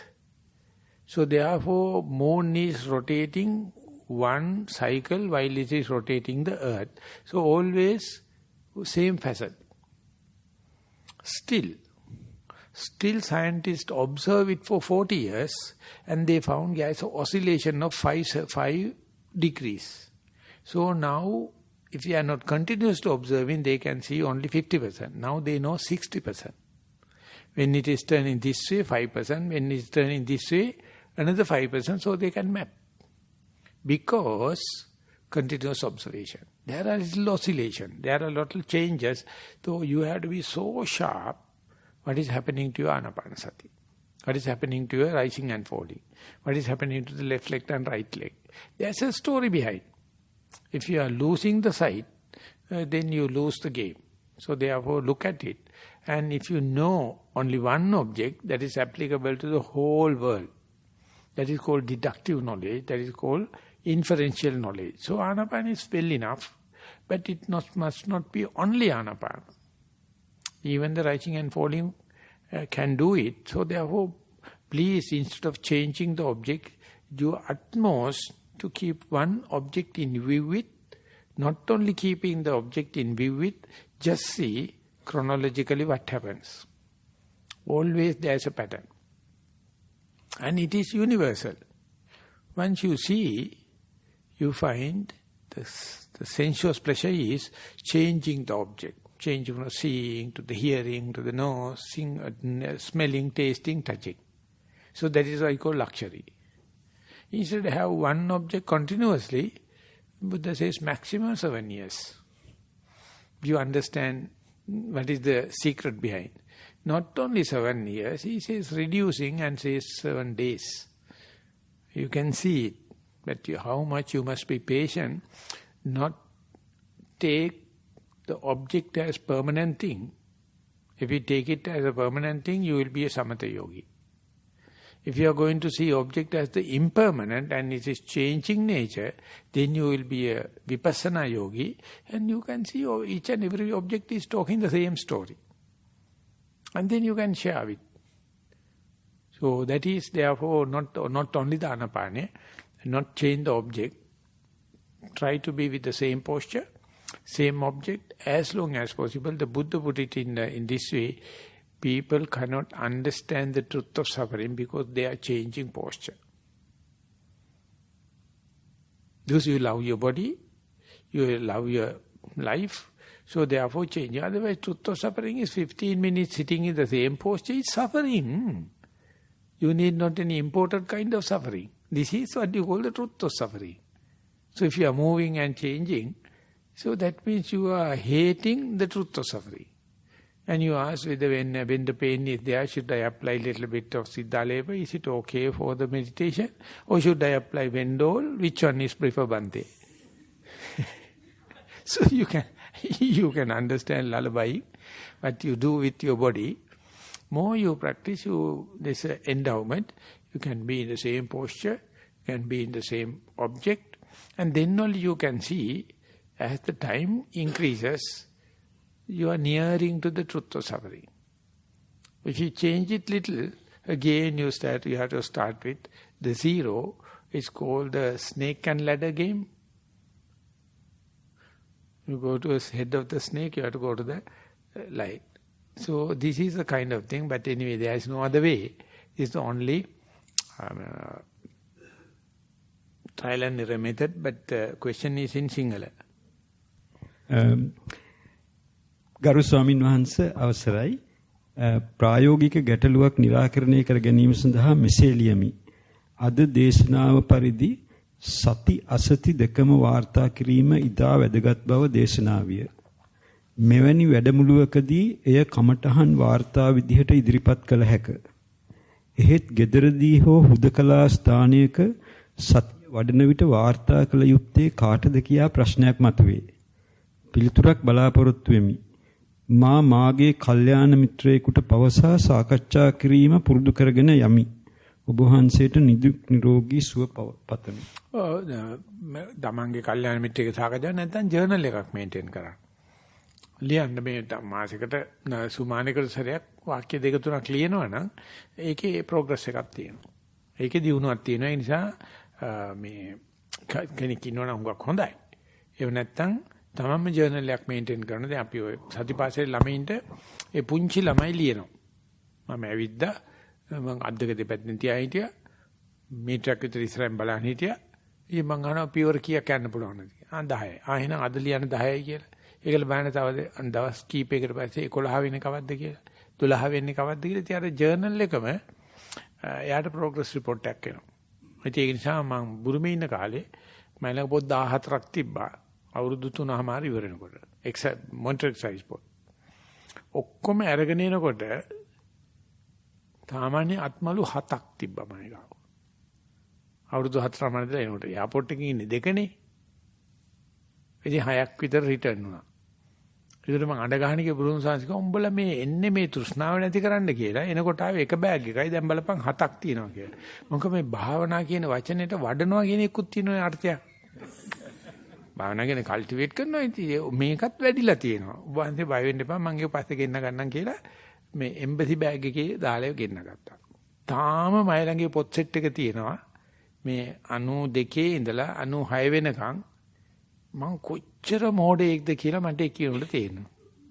ඒ දවස්වල ලියන දේවල් කිසිසේත්ම මේ side තේරුම් ගන්නත් බෑ මොනව ලියනවද කියලා මට තේරෙන්නේ නැහැ. දැන් මම ඕගොල්ලන්ගෙන් බලාපොරොත්තු වෙනවා පර්ෆෙක්ට් මේ මෙතඩ් එකක් මේකම ලියපන් මේකම ලියපන්. ඇතර මගේ මේ ඒ මුල් ලිව බලනකොට කොච්චර අනුකම්පාවක් තියෙන්නද මම අහගෙන ඉන්න කිසිම unconnected එහෙන් දිනවා මෙහෙන් ලියන බැරිම තැන සයිඩ් කියනවා මම ඔබ කියන්නේ තේරෙන්නේ නැහැ කියනවා. ඉතින් ඒක එහෙම කළා එකෙක් හදන්න බුදුමාකාර ඉවසීමක් ඕන. ඒ නිසා ඔබ්ජෙක්ට් වෙනස් වෙනවා. අන්නේ වෙනස් වීම කොච්චර ස්ලෝද කියනවනේ කොච්චර painfully ස්ලෝද කියනවනම් බුදුරජාණන්සේ මේ කෙටිපොරෝක උපමාවක් දෙනවා. පරසූපමා කිය. කෙටිපොරෝ කියන එක දන්නවද? අත්පොරෝ කියන එක. අත්පොරෝක් බුරුමි තාමත්ම දක්ෂව පාවිච්චි කරන එක නිකන් රවුල කපන්නත් ගන්නවා. ඒ තරම් ෂාප්. මිටියටත් ගන්න එක, නියනටත් ගන්න එක. ඉතින් බුදුරජාණන් කියනවා යම් කිසි කෙනෙක් අත්පොරෝවක් පාවිච්චි කරනකොට කොච්චර කාලයක් යයිද කියලා අහනවා අත්පොරෝවේ මිට දිලිසෙන්න ගන්න. පොලිෂ්ලා. එහෙම නැත්නම් පොරෝ ගානකොට හොඳ දිලිසෙන ධාරේ ඒ ගෙවෙන බව දැනගන්න ගානකොට ගලේ ගානකොට පොරෝ තලයේ ගෙවෙන බවත් වැඩ කරනකොට අත දිලිසෙන බවත් තේරුම් ගන්න කොච්චර කල් යනවද කියලා අහනවා. වඩුව දැන් කල්පනා කරලා හිටියොත් මේ ගෙවෙන හැටි බලන්න ඕනේ නැත්නම් මේක දිලිසෙන හැටි බලන්න ඕනේ කියලා උට වඩු වැඩ කරන්න හම්බ වෙන්නේ නැහැ. අවුරුදු ගාණක් යනකොට තියෙනවා මේක පොලිෂ්ලා. මේකේ තලයේ ගෙවිලයි කියලා. ඒකට වැඩ ගන්න බැරි වුණාට පස්සේ ਉਹ කැලේට විසි කරන්න වඩුව ස්පෙෂලිස්ට් අල්ලන්නේ නැහැ. නමුත් වඩුව දන්නේ එකපාරක් ප්‍රෝයෙන් ගහනකොට මිට කොච්චර පොලිෂ් වෙනවද කියලා. ඒ නිසා භාවනා කරගෙන යනකොට මේ වෙනස්කම් දැකීම හරිම අමාරුයි. අපේ මයින්ඩ් එක නිච්ච සංඥාවේ තියෙන. වෙනස් වීම දකින්න කැමති නැහැ. ඉතින් එකම ලියලා තියන්න ඕනේ මේ බලානින ආනපනෙත් වෙනස් වෙනවා. දැන් ඕනෙම තැනකට අපි මේ ඔබ්ජෙක්ටිව් එකට යන්න හදනවා නම් ෆික්ස් ඔබ්ජෙක්ට් එකට අපි යන්නනේ හදන්නේ. ඒක නෙමේ වර්ල්ඩ්ලි නොලෙජ් කියන්නේ. මේකේ වෙලා තියෙන්නේ අපි යන්න හදන ඔබ්ජෙක්ට් එක ඉවෝල්ව් වෙනවා. අපි ඉස්සරහින් තියාගන්න ඔබ්ජෙක්ට් එක ඉවෝල්ව් වෙනවා. ඔච්චරයි මුළු ලෝකෙම. අපි යන්න හදන ඔබ්ජෙක්ට් එක එතෙන් යනට ඒක නෑ. ඒක හරියට මිරිඟුව පිටිපස්සේ දුවනවා වගේ. ඉතින් ඒ තුලින් බුදුහාමුදුරුවෝ අපිට මේ පටිපදාවක් කියලා දීලා තියෙනවා. ඒ නිසා උඹ ඔබ්ජෙක්ට් එක දිහා බලන ඵලයන්. හැබැයි ඒක අනිවාර්යයෙන්ම දිගටම හෙල්ලෙන්නේ නැතුව නිත්‍ය සංඥාවේ තියනවා කිව්වොත් උඹ කවදාවත් විපස්සනා වඩන්නේ නැහැ. විපස්සනා වඩනනම් ඒ තියෙන ඔබ්ජෙක්ට් එකත් වෙනස් වෙනවා කියන අදහසෙන් කරන්නේ. ඉතින් ඒක යන්නේ සෑහෙන කාලයක් අපිට සුද්ධ කරන්න ඕන නැත්නම් ජර්නල් එකක් මේන්ටේන් කරන එක තමයි නැත්නම් තමන් දන්න මිත්‍රයෝ එක තුල සාකච්ඡා කරන්න ඕන. The last one, අන්තිම ප්‍රශ්නය. අන්තිම last. ගෞරවනීය ස්වාමින් වහන්සේ භාවනාවට අදාළව කම්පන වශයෙන් හඳුන්වන්නේ කුමන සිදුවීම්ද? කම්පන ලෙස ඇඳින් වෙන්නේ ඇඟේ මස්පිඩු නලියනවා වැනි දේද? එලෙසින්ම චංචන ලෙස හඳුන්වන්නේ මොනවාද? ධර්ම සාකච්ඡාවලදී මේ වචන නිරතුරුව ඇසිනා නමුත් නිවැරදි අදහස් නොදන්නා නිසා සමහර ධර්ම සාකච්ඡා තේරුම් ගැනීමට අපහසු වේ. මා ගැන අනුකම්පාවෙන් ඉහත වචන නිවැරදිව පහදා දෙනු මැනවි. ඔබ වහන්සේට නිදුක් නිරෝගී දීර්ඝායුෂ පතමි. අපි නිකන් එන්ජින් එක නතර කරලා තියෙන කාර් එක වාඩි වෙලා ඉන්නකොටයි ස්ලෝ රන් එකේ දුවන එන්ජින් එකක් තියෙන කාර් එකේ වාඩි වෙලා ඉනකොට අපිට තේරෙනවානේ එන්ජින් එක දුවනවායි කියලා. අපිට තේරෙනවා. දැන් තියෙන ඉලෙක්ට්‍රික් කාර් ලෝක තේරෙන්නේ නැහැ. ඒසයි ඩ්‍රයිවර්ටත් දන්නේ නැහැ එන්ජින් එක දුවනවද නැද්ද කියලා. ඩෑෂ්බෝඩ් එකේ විතරක් එළිය තියෙනවා. ඒ නිසා උන් සමහරට දුවන එන්ජින් එකටත් ස්ටාර්ටර් මොටර් ගැහුවොත් ඒ ස්ටාර්ටර් මොටර් එක පිච්චෙනවා. අල්ටිම හදන sophisticated කාර් වල shock absorbers එච්චර දක්ෂයි. ඉතින් ඔය පරණ මේ මොනවද ඔය ලේලන් බස් එකට එහෙම නැගපුවාම දෙදරන හැටි දැකලා නැද්ද? දැන් මං බලන පොඩි කාලේ බස් එක නැග්ගාම හැම මොහොතෙම දෙදරනවා. බැහැලා බලනකොට බස් එක දෙදරන්නේ නැහැ. බැහැලා බලනකොට බස් එක ෂෝක් එකට යනවා. බස් එකේ නැගලා ඉන්නකොට මේක අව වාත පීඩනයකට අහු වුණා වගේ එහෙට පැද්දෙනවා මෙහෙට පැද්දෙනවා මම බලන්නේ මොකද වෙලා තියෙන්නේ කියලා. ඒක තමයි ඉතින් කම්පන චංචල කියන්නේ වෙන මොනවත් නැහැ. දැන් ආසෙන්තරයක් යනකොට බලන්න කවදාකවත් හෙල්ලෙනව පේනවද කියලා. ඇතුලේ හිටියොත් එහෙට පායන මෙහෙට පායන දඟලනවා. ඉතින් ඒක නිසා මේ පුංචි දේවල් තමන්ට අදාළ වුණොත් විතරයි ඔය ප්‍රශ්නයකට ගන්න තියෙන්නේ. සාකච්ඡා කරපු කට්ටියට කම්පන චංචල තිබුණාට ඕගොල්ලෝ කලබල වෙන්න එපා. ඒ කම්පන චංචල තියෙන කෙනා අහයි එයාට උත්තර දෙනවා. නැති කෙනාට අනේ භාවනාදී අනිවාර්යයෙන්ම කම්පන චංචල එන්න ඕනේ. ඒක ගන්නේ කොයි සාප්පුවෙන්ද මේ සුපර් මාකට් එකේ හොයනවා. ඊට පස්සේ කම්පන චංචල ගන්න. මේ අල්ලපු ගෙදර මිනිස්සුන්ට තියෙන ලෙඩ නැත්තම් අපිටත් අප්සෙට්. ඉතින් මම ඒකට කියන්නේ මේ හරි නෑ මං හිතන්නේ එහෙම කියන එක කියලා. තටමැව්වට හරියන්නේ නැහැ බබෙක් වැඩේ නැත්තම්. නිකන් තටමැව්වට ළමයි හම්බෙනවා. එහෙනම් පිරිමි අපිටත් හම්බෙන්න එපා. එහෙන් බෑ බබා එන්ඩියට හඳන වෙලාවේ තමයි තටමඬ ඕනේ. ඊට කලින් තටමැව්වොත් ඉරෙනවා. එහෙම හොඳ නැහැ. ඒක හරි නෑ ඒක. මම මේ අත්දකපු එකක් නෙවෙයි කියන්නේ. ඒගොල්ලන්ට තේරෙන්නේ නැති. මේ උංග දෙනෙක් හරියට තටමනවා. මේ දැන් බබෙක් හම්බ වෙයි කියලා හම්බ වෙන්නේ බොරුදු. ඒකට බබා ඇතුලේ ලෑස්තිලා එන වෙලාවට තනින් කම්පට චංචල. එයි ආපු වෙලාවට ධර්ම සාකච්ඡාව තේරෙයි. එහෙම නැත්නම් මේ අනික් කට්ටිය කහ පාට එලියක් ආවා මට කහ පාට එලියක් ආවේ නැහැ. අනික් කට්ටියට එලියක් පෙන්නවා මට එලියක් පෙන්නවා. නිව්සීලන්ත වලදී මම නැති වෙලාවේ ධර්ම සාකච්ඡාව ගියා. ධර්ම සාකච්ඡාව යනකොට එක්කෙනෙක් කිව්වලු අනේ මට ඒ දවස්වල නම් භාවනා කරන පුදුම එලියක් පේනවා. මේ මෑතක ඉඳලා අයියෝ එළිය පේන්නේ නැහැ. ඒ නිසා ඒකට මොකද්ද කරන්න ඕනේ? ඉතින් අලුතෙන් ආපු කෙනෙක් වල බලන්න ලයිට් බිල ගෙවලාද කියලා වරණ කිව්වලු. අර මිනිස්සයාට කේන්ති ගිහිල්ලා එළි නැති වෙන්නේ ඉලෙක්ට්‍රිසිටි බිල ගෙවලා නැහැ. ඒ ඔක්කොමලා අපි හිතානේ ඉන්නේ මේ අල්ලපු ගෙදර වෙන එක කරන්න වෙනවා. මට ඊයේ වෙච්ච දේ වෙන්න ඕනේ. මේ වෙන දේ මොකක් වුණත් ඒකේ මෙසේජ් එකක් තියෙනවා. අර දේ වෙන්න ඕනේ මේ දේ වෙන්න ඕනේ කියන එක වෙන්නේ බෞද්ධයාට විතරමනේ. ඔය පොඩි ළමයින්ට ගන්නකොට මුස්ලිම් අයට ගන්න කද්දාකවත් ඒගොල්ලන්ට ඒ කන්ෆියුෂන් එක නැහැ. වෙච්ච දේ කියනවා. ඒක නිසා ඒක ඩිකන්ඩිෂන් කරන්න, ඒක අන්ලර්න් කරන එක ඒක ලේසි නෑ. එච්චරයි ලිඛිත questions. මගේ මයික් එක ඔන් වෙලා නැහැ. මයික් එක ඔන් වෙලා නැහැ. මගේ ප්‍රශ්නයක් තියෙන ඉස්සෙල්ලා වෙන කාට හරි මොනවා හරි ප්‍රශ්නයක් තියෙනවා නම් time to ask any question in English or Sinhala if you want to raise anything. Actually, what I want to find out from you is your opinion. I don't know what I'm in for now with your constructive criticism. But when I was listening to, I was discussing Nama Rupa with a monk in Adelaide. And then suddenly I remembered a kavi that I had learned as a child. And the Dhamma sort of started flowing from it. And it was more like the Nama Rupa and the Panchapadanaskanta pe Dukha. Can I read it to you and can you give me an opinion on it? No, I didn't get your question. What is the relationship between kavi and your question? Yeah, the kavi is Tandale Denna Depule Dakkanawa, and it's to do with Nama Rupa, that I sort of got the Dhamma out of it from the kavi. And I thought it was quite nice the way the Dhamma sort of came through. And I just thought I'd like to have your opinion on it, whether I've got the Dhamma facts right in it. So whatever the phenomena happening, Venerable Khema, she went to the bed and the light, the oil lamp disappeared due to lack of oil. That was the reason for her to become enlightened. And some other one washed her legs in the sandy area, water appeared, washing water and disappeared. That became enlightenment. So there is not necessity it is Pali. Not necessary it is must be in the scriptures. Anything can be a trigger. So that we call the Burwage Konda Kadana Antima Pidurga.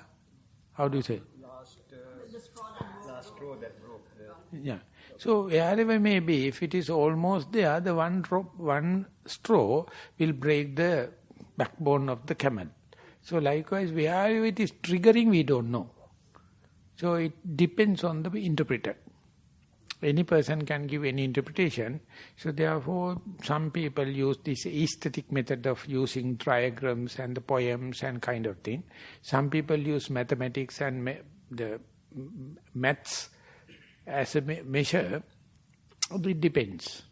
It must not be always the canonical example and canonical language. Different people interpret, different people get benefited according to their lifestyles, their character traits. Yeah. So let people to interpret, no problem.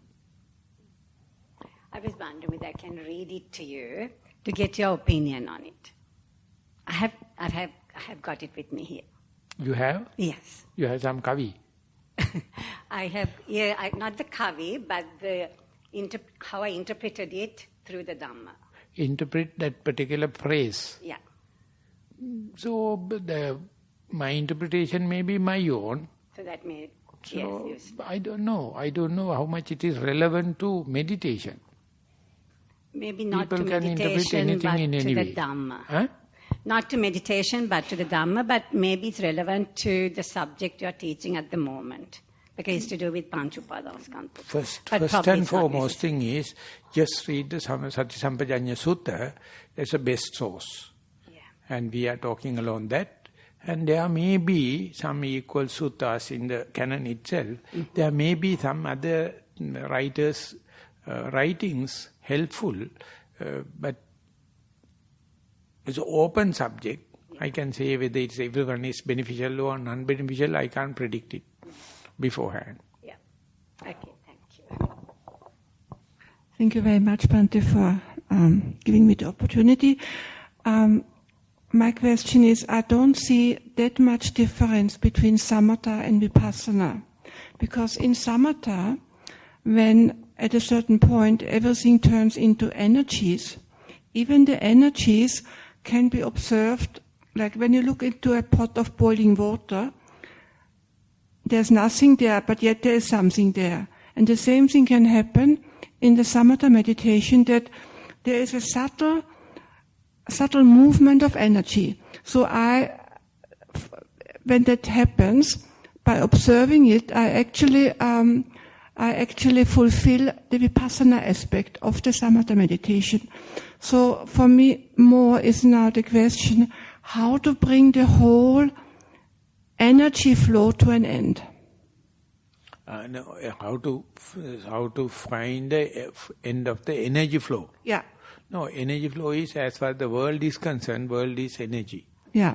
Whether you are before your birth and while you are living, after your death, energy is the energy. It is none of your business to end it.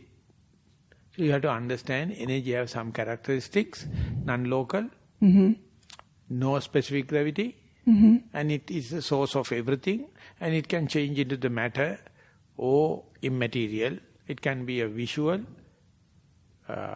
and seeing, hearing, smelling, tasting, touching. Energy is the source, and from where anything happen. So not that you are going to end the energy. You are understanding what the kind of forms energy can make, and every form is dissolving back to the energy. Every form happening is kind of a temporary arrangement and then again dissolve into the energy. The day you see the dissolving part of form into energy, that is called Nirodha. That is your name. Yeah, thank you. Yeah. Yeah. So don't expect the disappearing of energy, see the disappearing part of form. Forms are temporary adjustments, that's called in energy itself without becoming matter, get agglomerated, that is we call quantum. Quantum means energy patterns, the circle, whirlpools and kind of thing. But sometimes they congested and collapse into matter. Each and every such matter again dissolve back into the again energy. So energy flow, it's a kind of the universal thing. It is not necessary for you to see the end of the energy, but only thing all the forms are dissolving into energy, and looking at it called Kayanupassana, Vayanupassana, Nirodhanupassana, Patissagganapassana. You are seeing the depreciation. You are seeing the tapering off. You are seeing the appearance from the disappearance. And that means form go into the energy form, the form dissolve into energy. And energy back into form. Energy back into the form. That is, we are very happy. That is we call samudaya. That we call the arising. So when the sun is arising, we are very happy. When sun is setting, we say it is unauspicious. When the baby is born, we are very happy. If the baby is dead, we say it's not good. So in our civilized society, we cut off the disappearing part. We say it is unauspicious. We say it is not better not to look at it. So therefore we are happy with all the arising part, all the samudaya. But each and everything arising is dissolving, it is the nature. So that's the first statement of Venerable Kondanya. After listening to the first Dhamma talk, he says, Yankinchi samudaya dhamma sabbanta nirodha. Bhante, if I got the message, anything have its own arising nature is dissolving by itself. Then the Buddha says, oh yes. You are a wise person. But in a civilized society, in our education, we are never allowed to see something disappearing. We consider it as unauspicious. So therefore, Buddha is also unauspicious. Because he is talking about disappearance. So that is why all the other religious people says, Buddha is nihilistic. He is destructive. He is Uchchedavada. Because he is allowing some man to see the disappearing part, because that is the hidden part, that is the missing part. So with energy, with faith and mindfulness and the precepts, we are just observing natural phenomena, but not blocking disappearing part. Not that disappearing of the energy, disappearing of form. The disappearing of the manifestation of energy, and leave the energy alone. Yeah. Thank you very much for your wonderful teaching, Bhante. I had more questions, but after this talk today, the questions also have disappeared. Sadhu. Thank you very much. Before the talk starts.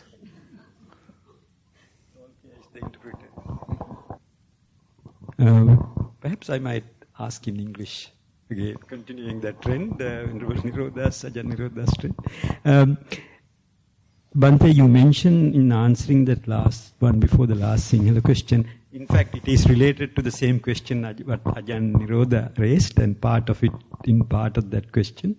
And you mentioned that Samatha Yogi looks at everything as a permanent thing, but a Vipassana Yogi will look at the changing nature and then realize it perhaps at some point, at that point itself.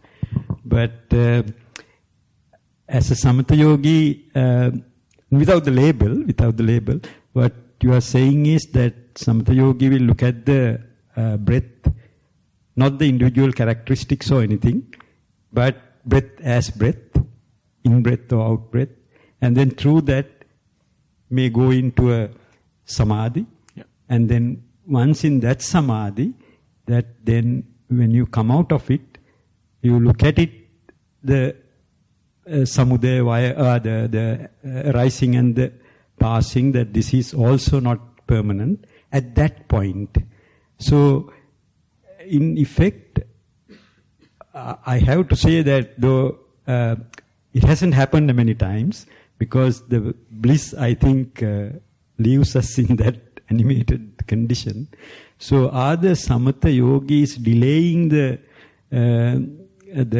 cessation, whereas the vipassana yogis have the chance to do it then and there?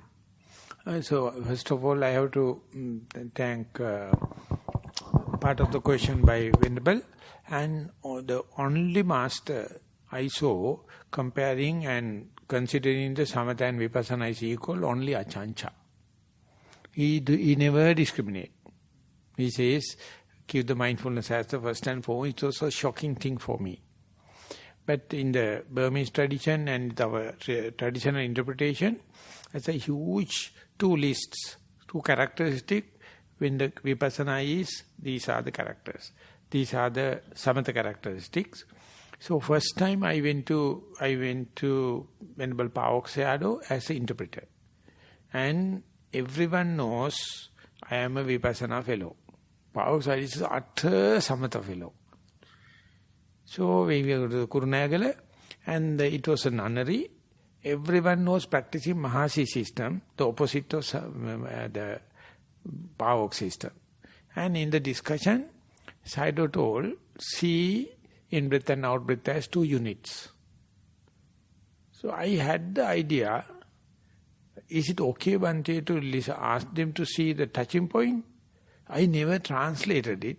And after that I went to the Sayadaw's room. Sayadaw, you mentioned that see in-breath and out-breath as two units. What about looking at the touching point? No, don't do it. Then I knew that he is little allergic to that side, and my teacher Pandita Sayadaw is allergic to samatha. I had to understand, and I am also more happy with the vipassana. This is my interpretation. And then I asked Sayadaw, please let me know, because I am more trained with vipassana system, and to see the breath as a unit, touching point as the second character, third character is difference between in-breath and out-breath. Then Sayadaw told, don't mislead people. Just ask them to see just a breath. So I took the message to Pandita Sayadaw. And he says, let the person meditate and interpret. If at all they have met up with the breath, how do they interpret it? They may say, I know I am not with the sound, I am not with the pain, I am not with the thought, I am with breath. And if you ask, where is the point, touching point, it may be too much. Because that particular yogi may be samatha inclined yogi. If it is so, that is enough. You know breath as unit, two units. But if that particular person is going to give, while I am observing the in-breath and out, I feel it at the end of the nostril or top of your upper lip, that means you are now going to open little into vipassana side. And further, if you are going to say, while I am observing, I see in-breath is cooler, out-breath is warmer, in-breath is shorter, out-breath is longer, that means you are fulfilling all the three characters. Fairly you can judge that particular person is some vipassana yogi. So my weakness is, whenever someone is telling that I can see the breath, I push them to see the in-breath and out-breath. I push them to see the touching point, that is, I am more promoting vipassana way. The second, another part is, you says, as far as you are in a jhanic or breath, this thing, you see it is as an object we call nimitta. Nimitta is a permanent. Soon you get up, you say you can see the rising and passing away. Not always. Not always. If you have inclination, if you have been instructed, then only you can see. Otherwise, the rising and passing away is a negative, for Samatha yogis. So Samatha yogis are taking this as units. They never dissect, they never analyze it, and just keep the breath. You are not going to see the beginning, the middle and the end. You are not going to see the comparison between in-breath and out. They are too much. So that all the teachers must know. Whenever someone is practicing and giving the interpretation, that indicates the way they are interpreting, whether it is samatha or vipassana. So don't judge, but get a clue. So therefore, vipassana, basic, the preliminary, the steps in stone is anicca. For samatha, anicca is negative. They are very unhappy if the object is going to change, because they put the label nimitta. Nimitta means something permanent. And arambana is something you can hang, alambana. Something you can somehow or the other survive. So you take it as a refuge. But vipassana yogis see the faults or flaws of the same object. You see the flaws of your particular object. So it is like something destructive. Vipassana start moment you see the anicca. Anicca means impermanent. Anicca means evolving. Anicca means not permanent. So there is a difference. But we have undergone so much of eons of time. We would have done both. We can't say it's exactly the samatha. Morning you may be samatha, evening you may be in vipassana. But rivalry is there. Wherever you have samatha meditation center, vipassana yoga is never allowed. And if it's a vipassana center, samatha people not allowed. Was the first time, whenever Jnanarama wrote a book, Samatha Vidassana Bhavana Marge. So my colleague in Panditarama, when I translate Samatha Vipassana both but the same center, how come that? It was the same person. He is teaching Samatha Vipassana Bhavana Marge. They told Samatha is Tamil, Vipassana is Sinhala, so always fighting. Always two different tribes fighting like. So, first time only I see Achan Chah, he never discriminate. But I know I am more to the Vipassana. As far as I know, I try to do least amount of damage, but I can't do away with damage because my inclination is Vipassana. So, some people, they are not happy with my Dhamma talks because it is conditioning. It is pushing you into the vipassana, so I surrender. It is not easy subject, easy thing to give black and white differences. යම් කිසි කෙනෙක් ආනාපාන සති භාවනා පැත්තට එයා ප්‍රමුඛතාවය පත ඒක තෝරගත්තාම එතන උගක් වෙලාවට ඒ පුජ්‍යල යන්නේ සමාධි පැත්තට නේද ආනාපානෙ වැඩි වශයෙන් යම් කිසි පුජ්‍යලේ ආනාපානෙ එයාගේ වාසනාවට ආනාපානය යට නුපෙනෙන තත්වයකට ගිහිල්ලා එයාට ශරීරයට හිත යන්නේ තමගේ බොඩි එකට. එතනදී හුඟක් වෙලාට එයාට විපස්සනා පැත්ත නේද බර වෙන්නේ. ආනාපාන සතිය විතරයි බොහොම ආරක්ෂාකාරීව කියන්න පුළුවන් සමත විදර්ශනා දෙකටම දොර අරගෙන එකම කමඨාන ලෝකේ තියෙන ආනාපාන විතරයි. ඒ ආනාපාන සමතේ නෙවෙයි. ආනාපාන තුලින් කෙලින්ම විපස්සනාට යන්න පුළුවන්. දෙක ශරීරයට හිත යනවා කියන්නේ ආනාපානෙට හිත යනවා කියන එක තමයි. කායानुපස්සනා 14ක් තියෙන එකක් ආනාපානයි. අය ශරීරයට හිත යනවා කියලා වෙනම channel එකක් open කරන්න ඕනේ. ආනාපාන කියන්නේ කයේ කොටසක්. ඒක නිසා ඒව සමානතර මුල් බහගෙන තියෙන අදහස්. එතනදී මහා ස්වාමීන් වහන්සේ මා අදහස් කරේ ශරීර වේදනාවන් වලට. නෑ. වේදනාව කියන එකත් ආනාපානෙත් දැනෙන වේදනාව කියන උණුසුමක් සිසිලසක් කම්පනයක් චංචලයක්. මොකද මේ වේදනාව හැඟීමක් නැතුව අපිට මොකක්වත් රෙකග්නයිස් කරන්න බෑ. වේදනා සංඥා සංස්කාර ඕනෙම ඔබ්ජෙක්ට් එකක තියෙනවා. මැටර් එකක් වුණත් අපිට ෆීලිං එකක් තියෙනවා. පර්සෙප්ෂන් එකක් තියෙනවා. වොලිෂන් එකක් තියෙනවා. ඉතින් අපි කියනවා මේක රූප මේක අරූප කියලා. නමුත් රූප වලට කවදාකවත් ජීවත් වෙන්න බෑ අරූප නැතුව. අරූප වලට කවදාකවත් ජීවත් වෙන්න බෑ රූප නැත්නම් හරියට ගෑණිය විනියයි වගේ. ෆයිට් එක තියෙනවා ඒක වෙනම කතාවක්. හැබැයි ඉතින් මං වගේ බැඳපු නැති උමුත් ඉන්නවා. ඒකත් වෙන්න පුළුවන්. හැබැයි ඉතින් ඒක නිකන් ඇබ්නෝමල් වගේ කියලා කියන්නේ බැඳපු කට්ටිය. අපිට පේන බැඳපු යෝන් ඇබ්නෝමල්. බැඳපියු abnormal වාගේ අනේ සමා වෙන්න ඕනේ එහෙම කිව්වට. මොකද අපේ අම්මයි අප්පයි දෙන්නත් බැඳලා. ඒ නිසා දොස් කියන්න බෑ. ඒ නිසා නාම රූප වෙන් කරන්න හදන ගැන පිස්සු. ඔක්කොම මෙහෙම integrated මෙහෙම woven things for theory sake of theory මේ අපි වෙන් කළා කියාට එහෙම දෙයක් ලෝකේ නැහැ. ඒ දෙන්නට වෙන්ව ජීවත් වෙන්න බෑ. ඒ වගේම තමයි සමථ විපස්සනා දෙක. හැබැයි ඉතින් මෙහෙම පිරිසුදුවක් තියෙනවා. බුදුරජාණන්සේ ලෝකේ පහළ වෙනකන් සමථේ විතරමයි තිබ්බේ. බුදුරජාණන්සේ පහළ වුණාට පස්සේ තමයි විපස්සනා කියන කඳුල දුන්නේ. ඒත් බුදුරජාණන්සේ සමථේ පහක දැම්මේ නැහැ. සමථේ හරහා විපස්සනාට යනවා. ඉතින් සමථේ හරහා යන්නේ නැතුව විපස්සනා සමථේ ගිහිල්ලා විපස්සනා නොයන කට්ටිය තමයි ආරාර කාලා මුද්‍රක රාමපුත්‍ර ආශිත තාපසයා සංජය බ්‍රාහ්මණයා. ඒගොල්ලෝ ඒක පැත්ත දන්නේ නැහැ. ඒ කියන්නේ බුද්ධාලෝකයක් ලැබිලා නැහැ. ඒ නිසා අපි දැනගන්න ඕනේ දෙකෙන්ම වැඩ ගන්න. ඒත් අපිට ඩිසයිඩ් කරන්න බෑ. ඒක ඉන්බිල්ට් pre-decided character එකක්.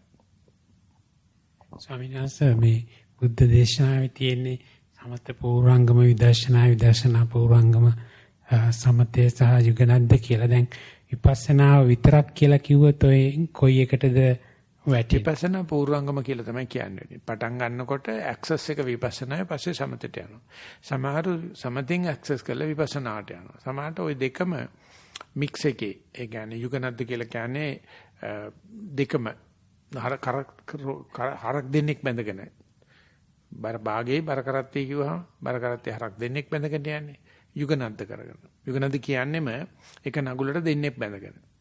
ඉතින් අපිට හරි අමාරුයි ඒක වෙන් කරලා කියන්න. ඒ වුණාට මම හරි කැමති කියන්නේ විපස්සනා ගුරුනාංශ කෙනෙක් කියලා. හොප්පා. ඒක නිකන් අරකට වැඩිය උසස් වගේ. හැබැයි මේ කතා කරන්නේ ජානක්‍රෝ විඳගෙන. බොහෝ පරිස්සමෙන් කතා කරනවා. දෙකම කෙරෙනවා ජානක්‍රෝ. Thank you. I may continue that. Yes. Sorry, just Bhante, that the same sutta that you are teaching us, Satisampajanna, I read those 5 factors in the Maha Sutta, that the virtue, learning, discussion, then comes the Bhikkhu translates serenity meditation and the Vipassana meditation. If we take these 5, when you were mentioning this on the very first day, those 5 factors came to my mind. It gives the 2 conditions and then the 5 factors. Great Arahant Sariputta. And if we think that, I think in the Jata Sutta, Sile Patitta and Aresapanyo, so if that is the case, Sila is the very first beginning, virtue. If I go on that basis, virtue, learning, discussion, samatha, and then vipassana. So when I was reading that sutta, I thought samatha will lead to vipassana. Vipassana is always facilitated by samatha. Am I right to think like that? Instead of samatha, you can say concentration, more technically. Yes, it's the latest translation by Ajahn Brahm is the stillness for same thing, for samatha. And so, let's say samatha and vipassana, so that if we take it in that linear manner, that is, first comes the virtue, next you learn, then you discuss, and then comes the samatha, which lead to vipassana. Is that the correct way of? If it is naturally happening, before the Buddha, the samatha experts were there, they would have gone, they would have seen vipassana. No one see. So only the Buddha has a special breakthrough. But of course, for that all the 5 preliminaries and proximate factors were there. But it was a breakthrough. It was a breakthrough in human evolution. And then only Buddha says, when I come to India at that age, all the 4 was already given data, background. And only the revolution, only the breakthrough was vipassana. So therefore, even though you go to the samatha level, samatha itself is internally churning can happen without going breakthrough. But that is a very good achievement, I agree.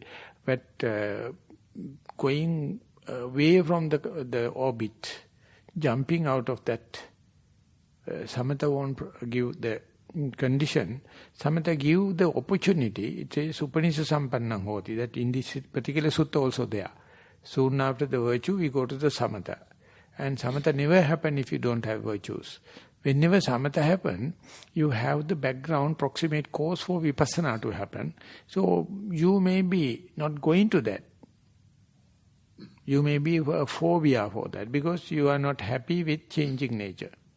If it is so, you will be perpetuating with or churning with samatha itself. So it is highly emphasized and highly highlighted in Burmese vipassana system. It says in the Jataka story, not the Jataka story, in the aesthetic way, soon the Prince Siddhartha, born, one ascetic called Asita visited the prince. And then King Suddhodana was very happy and showed the child and asked the child to worship this sage or rishi. What happened? The legs went and touched the turban. And then the rishi cried and smiled. And then the king was bewildered. Why, what happened? No. He says, your son, if he's going to be at home, he will be the monarch, world turning. But most probably he will renounce. If it is so, he will be the omnipotent, with the omniscient knowledge, the Sammasambuddha. Then why you are why you are crying? I will not be in this earth. Before that I will be dying. So where are you going? I am going to the non-materialistic sphere where I can't see the Buddha. Having known, why can't he renounce that particular jhana at that level? Because he is in such an attraction, he knows he is the Buddha going to be, and I know due to my attraction I can't do away with jhana. So definitely after death, before he become enlightened, I am going, and I am going to the non-materialistic sphere. There I can't hear, I can't see. So he cried. So these are the subtle points Burmese people are making, and he says, even though he knows, he can't do away, he can't relinquish. Because such a kind of a nikanti, it's a kind of attraction is there. And you can understand in the Hinduistic way, so much of people with the celestial ESP, extrasensory perception, and they appear like more than enlightened. Because they know how to mislead laity. Ultimately, they are also losing, gaining nothing. They become just magicians. But they are not thinking about their liberation. And present day in America, the way it is happening, very pathetic. They appear like more than Buddha. They appear like more than Arahant. But they never talk about their liberation. And they are giving license for others to get liberated. And by looking and listening to their talk, they say they are not worrying about their own in this very life liberation. And our Buddhists and our religious people attracted to them like living Buddha. So that is why Pandita Sayadaw talk about in this very life. They are not talking about in this very life. They take how to live happily and go to the next life. And he also do not appreciate it, never practice it. And you can, by carefully listening, you can understand what is the agenda. So present day Buddhists, they are listening. They can't gauge, they can't judge, they can't verify whether the person is talking what he know, whether he know what he is talking. Yathavadi tathakari, no one is expert. So therefore anyone can mislead you. So that is why the Buddha says, be yathabhuta jnana. Whatever you do, verify yourself. Don't let people to mislead you. The only person is the Buddha. When you know it is in-breath, you must know it is not out-breath. How do you know? You have to verify it. Bhante, to see the yathabhuta jnana as the reality, if the mind is muddled, is not free from defilements, if the hindrances are not suppressed, the mind cannot see it as it is. I think the samatha helps the mind to be pliable or malleable, so that it can see that what we see as the happiness is really the suffering. So is that way, is in the samatha making the pathway easier? Yeah, definitely not. I don't use the word samatha, I would say concentration is a must. But if it is so, each and every concentrated person must see the truth. So because they are not following the Buddhist path properly, eightfold path. Yeah. Eightfold path. So if you are without jhanika, without nivaranas, still they may be talking nonsense. So therefore it is not always leading. You must have both. And the other thing is, understand the reality, understand the yathabhuta jnana.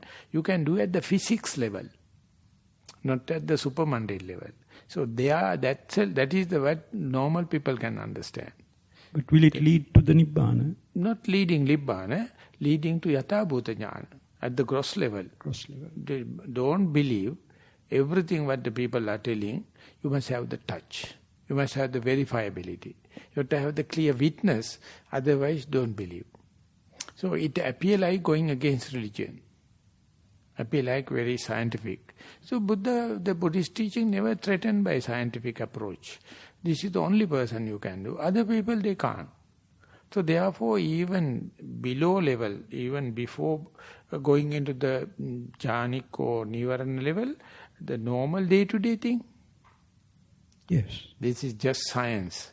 Science means repeatability. And any person going to do, have to have the same results. These are the only two basic principles in science. So Buddha is the first one taught us. Anyone doing Anapana, exactly the same. Then you can do it any time. It is not anyone's authority. So this is Yathabhuta. I am not beyond Nivarana level. Even at the below Nivarana level, in the mundane level, the scientific way. Okay? Venerable Sir, could you kindly comment on my understanding? Now, when the Lord Buddha practiced under Alama, the masters, he practiced the jhanas through pure concentration. That's why he could not go beyond the 8th jhana, because it is not through letting go, it's just purely concentration. So when he was sitting under the Bodhi tree, he remembered the jhana which he attained when he was a little child, when his father was doing the plowing festival. Yeah. So it is my understanding that while the Bodhisattva was looking at the worms which were cut up and the birds coming, he could see the suffering, and then he went into the 1st jhana. So with my little understanding, I would say he got into the jhana with a vipassana aspect. And because he had the vipassana aspect in the 1st jhana, and he remembered maybe this is the way, so hence he then went through the jhanas, but with a different aspect, not with a pure concentration, but the element of vipassana was there, and hence the evolvement. Yeah, Venerable came in the writing a book, he says, Buddha took the instruction from Prince Siddhartha. Mm-hmm. Before becoming Buddha, he went back to the Siddhartha level, and he remembered, 7th day, I was at such a level. Mm-hmm. And then to answer your question, Pandita Sayadaw introduced Vipassana Jhana. Vipassana Jhana, yes. Yeah. Mm-hmm. And now it's almost 30 years old, no one challenged. Mm-hmm. So but concentration, 2 types. Samatha concentration, Vipassana concentration. Mm-hmm. And Sayadaw is introducing Vipassana Jhana. Mm-hmm. That means you can do the same thing to see the object is changing. Yeah. So you can see object is not changing, or nimitta or alambana. Mm-hmm. So you can play, because Buddha already arisen and he taught us. So now we can use in either way, concentration on the incline with vipassana or insight, or pure jhana. Mm-hmm. And now the worst thing is, after 600 years of the great demise of the Buddha, the Hindu masters got it. And then they give Adi Shankar new interpretation of the Buddhism. And then Buddhism disappeared from India. And now, no one knows why. So I asked Venerable Ananda Maitreya, one of the very senior monk, before becoming a lay person, then he said, now everyone knows Vipassana. Because Buddha is declared, you can apply everywhere. But before the Buddha, there's a very clear discrimination between the Hinduism or Brahmanism and Buddhism. Now, Brahmanism took the logics and grammatical presentation, they interpret in such a way, yes, Buddha is good, but we are better. And some Indian people, there is one book called Brahmanism, Buddhism and Hinduism, it says how that happens, how that eradicated Buddhism in India. I recently discussed with one of the Hindu master, I can't remember, he says, Bante, I can come and discuss it too, but it's a very subtle thing where the Adi Shankar gave a new interpretation to Hinduism and taking the tools from Buddhism. This is the most important, this is the most critical thing of the contemporary people to take that issue again. Otherwise, Buddhism will never come back to India. Thanks to the Goenkaji, now it's a little bit in India, otherwise it's gone. Because they interpreted their concentration with Vipassana terminology. So it is kind of a argument for the sake of argument, or argument for the sake of Nibbana. So we are not sophisticated enough to take that subject. Yeah, thank you, Ajahn. And one more question: how do we address that we basically see what we like to see? Because we are working with faulty instruments to find the truth. So very often we see what we are liking to see.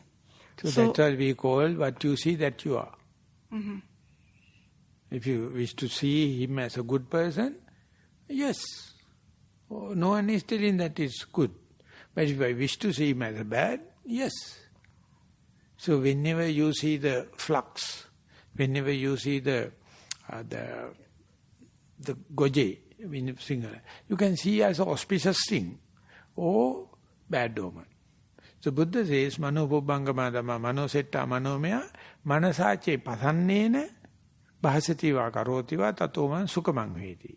Manasane Paduttena, Bhasativa Karotiva, Tatonan Dukkamang Veti. The same flux you can see as auspicious or see as a boring, monotonous, fearful, uncertain.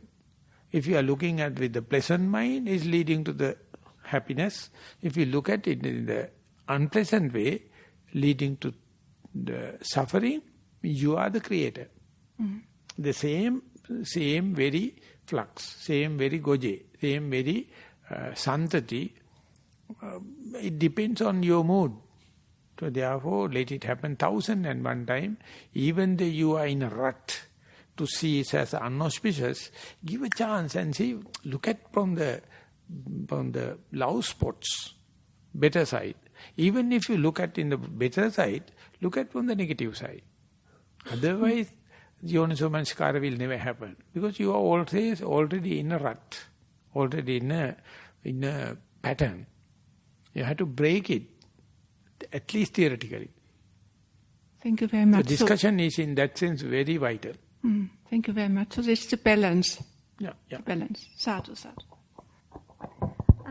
Bhante, to combine Samatha and Vipassana, Girimananda Sutra, Buddha teaches all the different sannyas first and then goes into Anapanasati, isn't it? So in that sense you can say from Vipassana, you get the jhanik through the Anapanasati. Could one look at it like that? Yeah, that's what this jhana we call Vipassana jhana. Yeah. And then with Anapanasati Sutra itself, which start with the samatha and can end up with the vipassana right up to nibbana, isn't it? It is well the 16 steps. It's a well accepted samatha pubbangama vipassana. Or vipassana pubbangama samatha. That is fairly accepted method in canon. I think it's already 10 to 10. Perhaps we might finish if there are no other questions. One last chance. You don't promote. He's going to get the permanent job. The job permanency. Okay, we are no chance for another question. So we... Just mention something. The Satisampajanna Sutta, Bhante, I mean, he says when you take a long breath, you are taking a long breath, short breath, you are taking a short breath. So Vipassana, Bhante? Yeah. It's not samatha? So as you like it. So it says, first see the long breath and the short breath and then the whole breath body, and that's it. So whenever Katukunde Jnana used this, still you can secure samatha line, but you are not directly going into the vipassana way. But the second tetrad, starting from Piti Sukha, definitely vipassana. This is second tetrad you find in the Anapanasati Sutta. Satipatthana Sutta, second tetrad, third tetrad, fourth tetrad never appear. Only the Samatha Vipassana commenting appear. But as you mentioned, seeing the long in-breath, out-breath indicates there's access, there's a opening to Vipassana also. Exactly. But still, even after looking at it, still you can be within the cage of Samatha also. So theoretically it says, first tetrad is both for the Samatha Vipassana. Anapanasati, the second tetrad, third tetrad, definitely Vipassana. So you make a sound basis or foundation in Samatha or concentration, otherwise you can't do it. And then you have bifoc, either go in the Vipassana way, Samatha way. So we'll keep it open. Okay, now we are going to recite our traditional stanzas to share our merits with all seen and unseen beings, helped us in organizing and our remembering the virtues of our relatives and sharing our merits and straightening and refreshing our objective. With all these in our mind, we are going to recite traditional stanzas. Those who know them by heart may join us. Others may listen attentively, please.